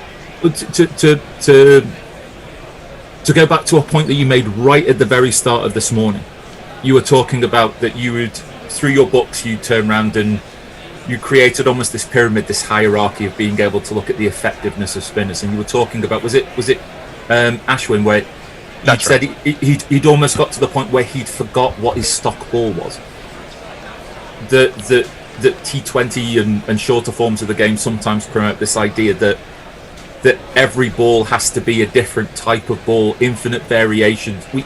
In the early days of me being on Guerrilla Cricket, Jay Dernbach used to be the butt of every joke for exactly the same reason. Now, I don't want to equivalate those two players together. Well, yeah, that's slagging off Ashwin if you can. Oh, absolutely. But it's that sense that if you're not careful, what you can do is you can forget that cricket is a relatively simple game. Absolutely. And you can make it infinitely more difficult mentally, which will just be the quickest erosion of your physical power. Well, yeah, I mean, as a bowler in T20, it's a bloody nightmare, isn't it? I mean, everyone's just trying to swing you out the goddamn ground every time. You can bowl a decent ball in a Test match, no one will go anywhere near it and just offer it through to the keeper. But you've got to take a chance in T20. But that's what we're saying, is that you can, if you differentiate the idea between process and outcome. If a good ball goes for 6 and the bowler said, are you outcome dependent and going, well, that last ball went for 6, so I've got to do something different, or in your mind is that was a good ball. He's either played a great shot to a good ball, but if I bowl another ball ball like that again, chances are it's not going to go in the same direction. So I think the problem there in the shorter form is, especially the T20, is that the captain often plays a negative role, if you like, in that, just because he doesn't want the bowler to get hit, and so even if the bowler mentally thinks that, I think he feels obliged to go in and do something different so that he doesn't get hit again. Yes. And this is the problem, right? Well, I mean, I said that in a slightly different vein. I think short form cricket is so formulaic, and I say this about the World Cup last year. New Zealand got in positions they often did by the one thing that they constantly seemed to do whenever I watched them was after the 10 over spell, and so formulaic, all the captains pretty much went, right, we can have X amount of players outside the circle, and we're going to have them outside the circle, and we're going to have 4 inside the circle plus the bowler and the thing. In the final against England, they kept an extra man in on the offside, and they did the same thing against India in the semi-final, therefore cutting off one easy out shot that was always a single for whoever batsman was on strike. And in that way, they knew that they could only ever get 250, but they knew that if they started their innings and went the first 7-8 overs after the end of the power play, they kept that one extra man in, they could squeeze those extra amount of runs off of the target, that the run rate would become manageable as a bowling side, and then they were back in the game, and then it became a shorter, like a 30 over game, but the run rate was up at around 6.5. And they did that throughout the World Cup, and hardly anyone sort of pointed that out as it went on, but they were the only side that did it. Everyone else decided, as soon as the 10 overs is up, we're going to put 4 men out on the boundary, and we're going to just keep the 4 fielders in, or 5 men out, and we're going to keep 4 fielders in. It's a strange game. It's the idea of the big step changes in thinking don't necessarily come about too often, whereas it just becomes about that, fine margins, just that sense of like, well, actually, but what do we get the difference between 5 men and 4 men in? It's a great point you're making. I totally agree with you, but it's what becomes fascinating is that over the course of an entire tournament where everyone's bought into it all the time, that Williamson was still the only captain by the end of that round robin, never-ending set of games, that was still doing it, and they hadn't caught on in the thinking of other captains. Because usually a tournament like that, it becomes pretty copycat. Well, you'd think so, wouldn't you? But just everyone else just thought, well, we're just going to put these people out because they'll always find the gaps anyway. But his thinking was slightly different in that, okay, if we block that gap, we can, we don't have to score 300 runs, which everyone else is thinking we have to get 300 plus. And often in these tournaments, I remember in a tournament before, everyone was saying, everyone's going to get 300. The ICC Champions Trophy that was here the year before, and because the ICC do the pitches.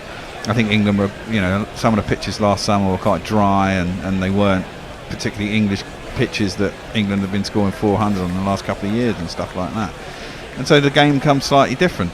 It became more almost subcontinental, a lot of slow, low pitches and that kind of thing. Yeah, a lot of scores are like 260, 270. Yes, exactly. Which actually, over 50 overs is still not, even with modern hitting, is if you can get early wickets as a bowling side, you're still competitive, So anyway, I think lunch has been taken. It has indeed been taken, and we can talk on for a little bit longer. We can put some highlights on. We're all back on again after lunch. Up to you guys. Talk for as long as you like. Okay. Yep. We'll carry on then. What would you like to talk about? Well, that's what I was thinking. I'm running out of things to talk about. If you want to come up with a subject, I can probably talk. Let me take 2 more minutes on going back to what we were talking about with the stock ball and bowling longer. Again, going back to spin bowling, something that Dilip Doshi told me a number of times whenever we speak, in fact, is that he had this meeting once on a train in England when he was playing county cricket. He and Tony Greig were going somewhere, and Tony Greig introduced him to Jim Laker, and they had this conversation where Laker told him that you've got to, and Doshi was in his first couple of years as a county cricketer, and he told him that you have to bowl 90% of the deliveries as stock ball, because that's what you're good at, that's what the muscle memory you're taught. And of course, the older bowlers always did that. And you would think that because of short form of cricket, the newer bowlers don't do that because Test cricket, they want to play everything. But then when you have someone like Nathan Lyon, for example, and Nathan Lyon's, for me, the best off-spin bowler in the world today. And I have never seen him bowl anything but an off-spinner. No, I can't. Yeah, and but he's still got those 300 plus wickets, right? Yeah, 400 now, isn't it? I think. Yeah, I mean he's someone who's certainly grown as well. I mean they kept with him. I mean after they got rid of Shane Warne, they had troubles for years, didn't they? Trying to find a spinner. They tried Beer. They tried Xavier Doherty. They tried McGill. I know him. McGill's another leg spinner. Yeah. And they settled on Lyon. And I remember when we first saw him, we thought he was a bit of a joker. But it's one of those things, you get longevity and a bit of confidence in Test cricket, and suddenly things change. And now everyone fears facing him. He is a class bowler. But I was thinking about stock deliveries. I think that the Test series that England won when they were in India with Monty Panesar and Graham Swan when they bowled. I mean, Monty Panesar started his Test career in England, and all he did was bowl stock balls, and he was really good. And then people figured it out. But in India, it works perfectly, right? Because the wickets are perfect for a spinner. You don't need to bowl anything else but the stock ball, because natural variation of the pitch creates different bounce and slightly different amounts of turn. You just got to stick it on the spot, let the guy come forward, hope that one takes a little bit more turn, and he's played the wrong line, and he's nicked off to the slips. And he was perfect. He was perfect for India, and that's why I always say that. That's why one of the reasons we won that series. He and Swanee were both quite amazing in that series, and as compared to that, the Indian spinners didn't do that. They didn't do they should have just let the pitch do the work. What it does. And they didn't, and that was the reason why the two of them were so successful. There's in fact a couple of weeks ago, I think Murli Karthik's doing this series on spin bowling on YouTube on his channel, and he had Swanee in there, and they were talking about that series. So it was quite funny actually, because Swanee was talking about Monty Panesar, and he said that Monty Panesar had a whale of a time in that series because there was nobody there to tell him what to do. And since he is completely incapable of listening to any coach ever or understanding what they're saying, he just did what he thought he should be doing, which is why he succeeded. Yes, and he succeeded very well. So, would the philosophy... Do you think it's the bowler's responsibility to figure it out, or does the bowler become a tool for the captain to be able to use? I think it's the bowler's responsibility. I think so. I just think a good bowler who has a bit of, I mean, not in the initial years, I would think, but once a bowler has figured out what, figured himself out, if you like, as a bowler, I think it has to be the bowler leading the way in terms of the field setting, how he should be bowling, and not the captain. And again, I did an analysis in the book in Wizards on spinners who have been captains, and there haven't been many. And there was a reason that was the reason why I had this whole chapter on that. They've primarily been batsmen, right? So yes. Batsman. To be the perfect judge, no matter how good a captain you are, to be the perfect judge of how a bowler should be bowling, what fields should be set, etc. So a bowler has to, I think, take the leading role in that. Yeah, as a spin bowler, you've always got a plan, though, haven't you? You watch a batsman and you figure he does that, so I'm going to try and bowl there. But I'm a spin bowler, and I just, my whole philosophy was, just keep it on the spot. Make the batsman either come to you or make a mistake. I mean, you play players who are much better than your level, and therefore they take you to the cleaners.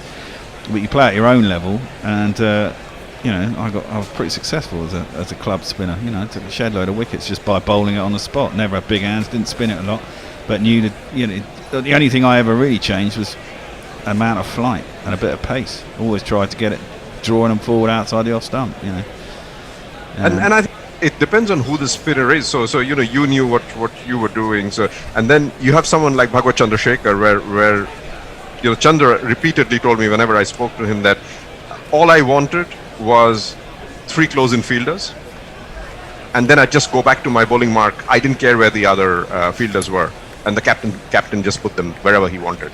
So that's another way of doing it. Well, yes. I mean, I never really got a lot of slips catches or anyone. I used to hate it when a captain would stick in a silly mid off or I don't think I've probably ever had a wicket at silly mid off or short leg, maybe one or two.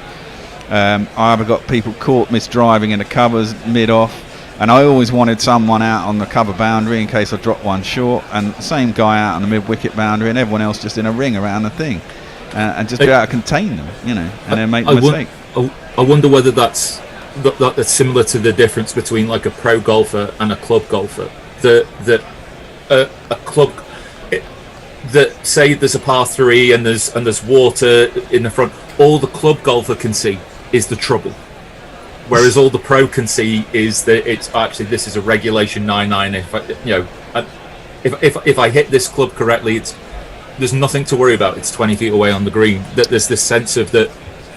Just almost like a zone of concentration that is different as you sort of progress up the levels. Well, yeah, that may be true, but I do think you've got to think where you're, where do you get your wickets? Where do I get my wickets? And for a pace bowler, it's going to be different. He wants his slips and he wants his, he's got decent bounce. He wants a short leg in occasionally. But, as a spinner, when it's spinning a lot, yeah, fine, have a slip or a slip and a gully I would have. Yeah. But I don't want to sit him off and all that stuff. I mean, at the end of the game, when you're trying to put pressure on, fair enough. But other than that, I wouldn't. And I think Don Bess. We've talked about Don Bess in this series, and I think he's a classic example of what Anindio's saying. He's tried to. I mean, there was that period in the first test. After lunch, we talked about this in the last test when him and Root came out, going up to the new ball, and they were just trying. All you wanted at that time, they only scored about 47 runs in a session. They were a bit under the pump, and then they came out and bowled 6 overs of dross and let them get away. And what he really wanted to be doing was probably just bowling over the wicket and making them prop forward, because they're not going to take chances straight after lunch, and the new ball was only 6 overs away, so you just bowled the line outside the off stump, let them prop forward, try not to bowl a bad ball that they can work, make sure your field's in the right place. You've got a mid wicket, square leg, guy at mid on, maybe guy out just in case you do drop it short, but it's only a single, not a 4. And then you got a new ball, you get your fast bowlers back in. But at that point, England just bowled a lot of dross down the leg side, round the wicket, and all this kind of nonsense, and the pitch wasn't spinning that much, and let them get away at the time. You've got to think a little bit more, I think, sometimes. Well, part of what makes Test cricket is the time element. Yeah. What it was remarkable that Zach Crawley made 267, but it was also remarkable that he was able to play that fluently for that long in his innings and not look like he was a man who was remarkably tired. Yeah, absolutely. I mean, I saw a photo of him after they went back. I think Josh Butler posted something on Twitter, a selfie or a photo of the two of them, and he just looked so incredibly tired. But when you saw him out there, he didn't look that tired. No, I mean a mental concentration for that amount of time is quite phenomenal. I mean, I have a problem when I go home from here. I mean, yesterday when I went home from here, my brain was fried. We've been on air for 8 hours. I've been talking for a good 5, and I'm a bit frazzled. At the end of the day, where I've been teaching people online all day, I'm knackered because you've just got to concentrate all the time. Yeah. So. No, like you said, just half an hour of stock ball. Even though we're not going to let you get away, but you're going to have to deal with this because there's other things coming after it. It's that idea of, can you concentrate? Can you stay? Yeah. Can you be patient? Can you stick to your game plan? Absolutely. And that was the one thing I always struggled with as a batsman. And I think that's great batsmen have great levels of concentration. Yeah. There's plenty of people who can play all the shots, but they just don't have the concentration to applicate themselves the amount of time it requires to get a great Test innings. And that was always, that was what was being bandied around at Butler for so long. He's great in white ball cricket, but can he do it in Test cricket? And yesterday he hung around, played junior partner to a guy playing his 9th Test, and got himself 150. So for all the slagging off we've done of Butler this summer, he's actually sort of kicked it back at us, really. A classic example of that is Virendra Sehwag. I mean, you would expect Sehwag to be only a great white ball player, and he was just a completely amazing Test cricketer, and he just managed to make that switch. Again, I was listening to a conversation a couple of days ago with Akash Chopra, one of the Indian openers who opened quite a bit with Sehwag, including in Multan, I think 2004, when Sehwag scored 309. And he recounts this conversation, which is pretty funny, where and he was saying about going out to bat with Sehwag, where Sehwag would see the ball swinging, and he would walk up to Akash Chopra and tell him, "Dude, can you take the bowling? And I'll take it over after a while," because he just knew his weakness, that he was not able to handle the swinging ball early in the innings. And if it was swinging like that, he'd rather let his partner, let his ego go, let his partner handle that. And then once the ball stops swinging like that, he would just go on a rampage, right? And so I think you've got to leave your ego and you've got to get back into it, but be patient there. And then there's another funny thing which I found, which was just not relevant to this, but it's a good story, where in another innings, I think there were fielders all over cover, mid off. They were all covering around the bat, if you like, and Sehwag was just hitting the Pakistani bowlers over their head. And this was like the second over of the morning, right? Second over of the Test match. And so Akash Chopra says he walked over to him and said, "What are you doing? Because you're just going to give them a chance sometime." And Sehwag turned around to him and said, "How does it matter that the fielder's here? As long as I'm not giving it into their hands, it doesn't matter. So I'm just going to hit it over." It's fair enough, isn't it? It's a good call. Right, I don't know what time did they call lunch? 1:30 was it? Maybe. While you're looking at that, shall I read through all the tweets that I've missed, and I will save us from scorn from our Twitter. Yes. Our Twitter public by the time that we get back after lunch. Indeed. So some of these are a little old, so I do apologise. The fact that your tweets haven't been read out is entirely my fault. Jonah, early lunch. It's night time here. I might go and have that ham shank. I was thinking about, hope that ham shank was lovely for you. Dre Gariva says that I seem jolly nice, which seems lovely. Thanks very much for that, Jay. Ralph the Wonder Llama says that the bear is sitting on the fence as always. Afternoon session starts at 1:10. Bear. Yeah, I've got that. Jonah, talking of cricket, you should have seen Piggy on the Aussie News. Clearly thinks they're going to smash England and also forgets he's not the captain. So I'm not sure what Smith has been saying over the last couple of days. Jay Grover, you know what Guerrilla Cricket was missing? A verbose Scouser. Welcome, Alan. Well, today I will be playing the part of Gary Naylor. Yeah, indeed.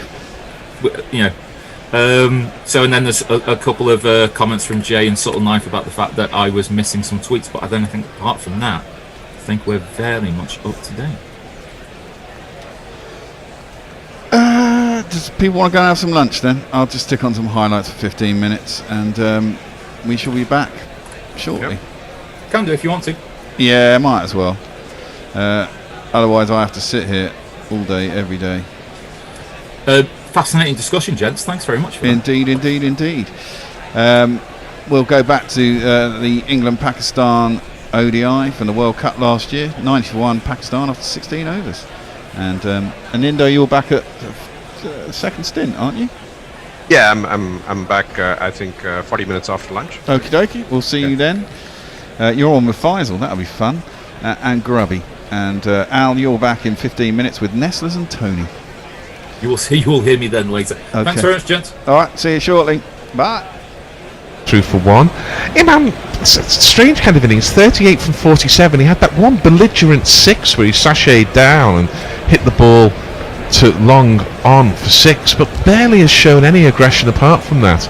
And gets a bit of early on the shot there. It was aerial for a while, but dropped in front of the man at short extra. And England have a slip in. So perhaps some of that discussion was about putting a slip in. No, they had it into him before. Did they? Yeah. Okay, fair enough. As this ball is nudged nurdled into the leg side, and they walk an easy single. At the moment, Pakistan are taking 3 or 4 singles and over, and England are very happy to concede them. Dan Joslin's listening from his hotel room in Sydney in his Qantas branded pyjamas. He got there, but his baggage did not. Oh dear. Oh, Moeen's in again, and this ball is half driven into the offside, and that's, I think, Johnny Bairstow coming round quickly, and they're through for 2.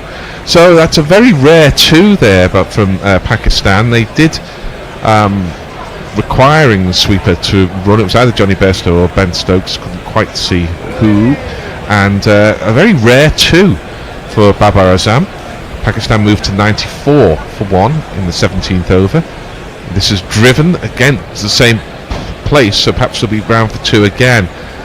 Oh no, a little quicker off the mark, and it was hit a little harder, and therefore it's just the single, as Moeen has a bit of a laugh and a joke with the umpire there, and indeed with the with Babar Azam. He does seem to enjoy his cricket, Moeen. There are many admirable qualities to him, but he finds reasons to smile on a cricket field where perhaps others wouldn't, and it's delightful to see. He's round the wicket again, is Moeen, and comes down the track again there, does Imam, but instead of hitting him hard, he just blocks it to short extra, and it's the end of the over. Pakistan 95 for 1, 17 gone.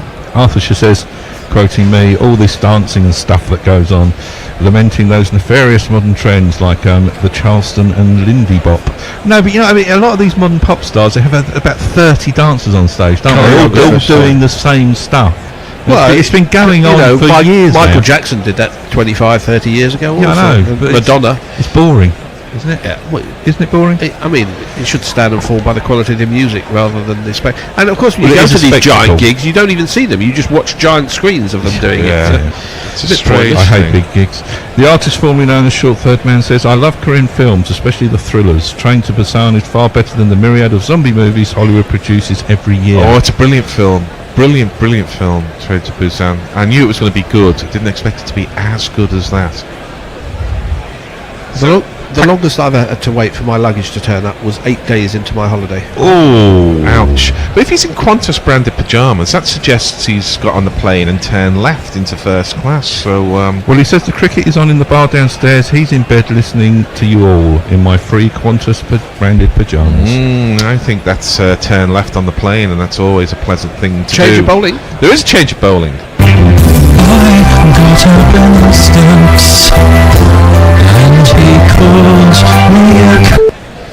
And Ben Stokes beats the bat of Babar Azam, who had no footwork and just left the bat out there. The only thing that was going to happen there was he was going to edge it to the keeper, but he didn't, because he missed it. And replying to Arthurshire, Leah says, have you ever seen a K-pop performance? It really is a sign of the end of civilization. Sally R56 is with us. Given that Ian Morgan has already been suspended for a game for slow over 8, they don't seem to be tracking too well again. They never do. They never do. The complacency about over rate from all sides is just astonishing to behold.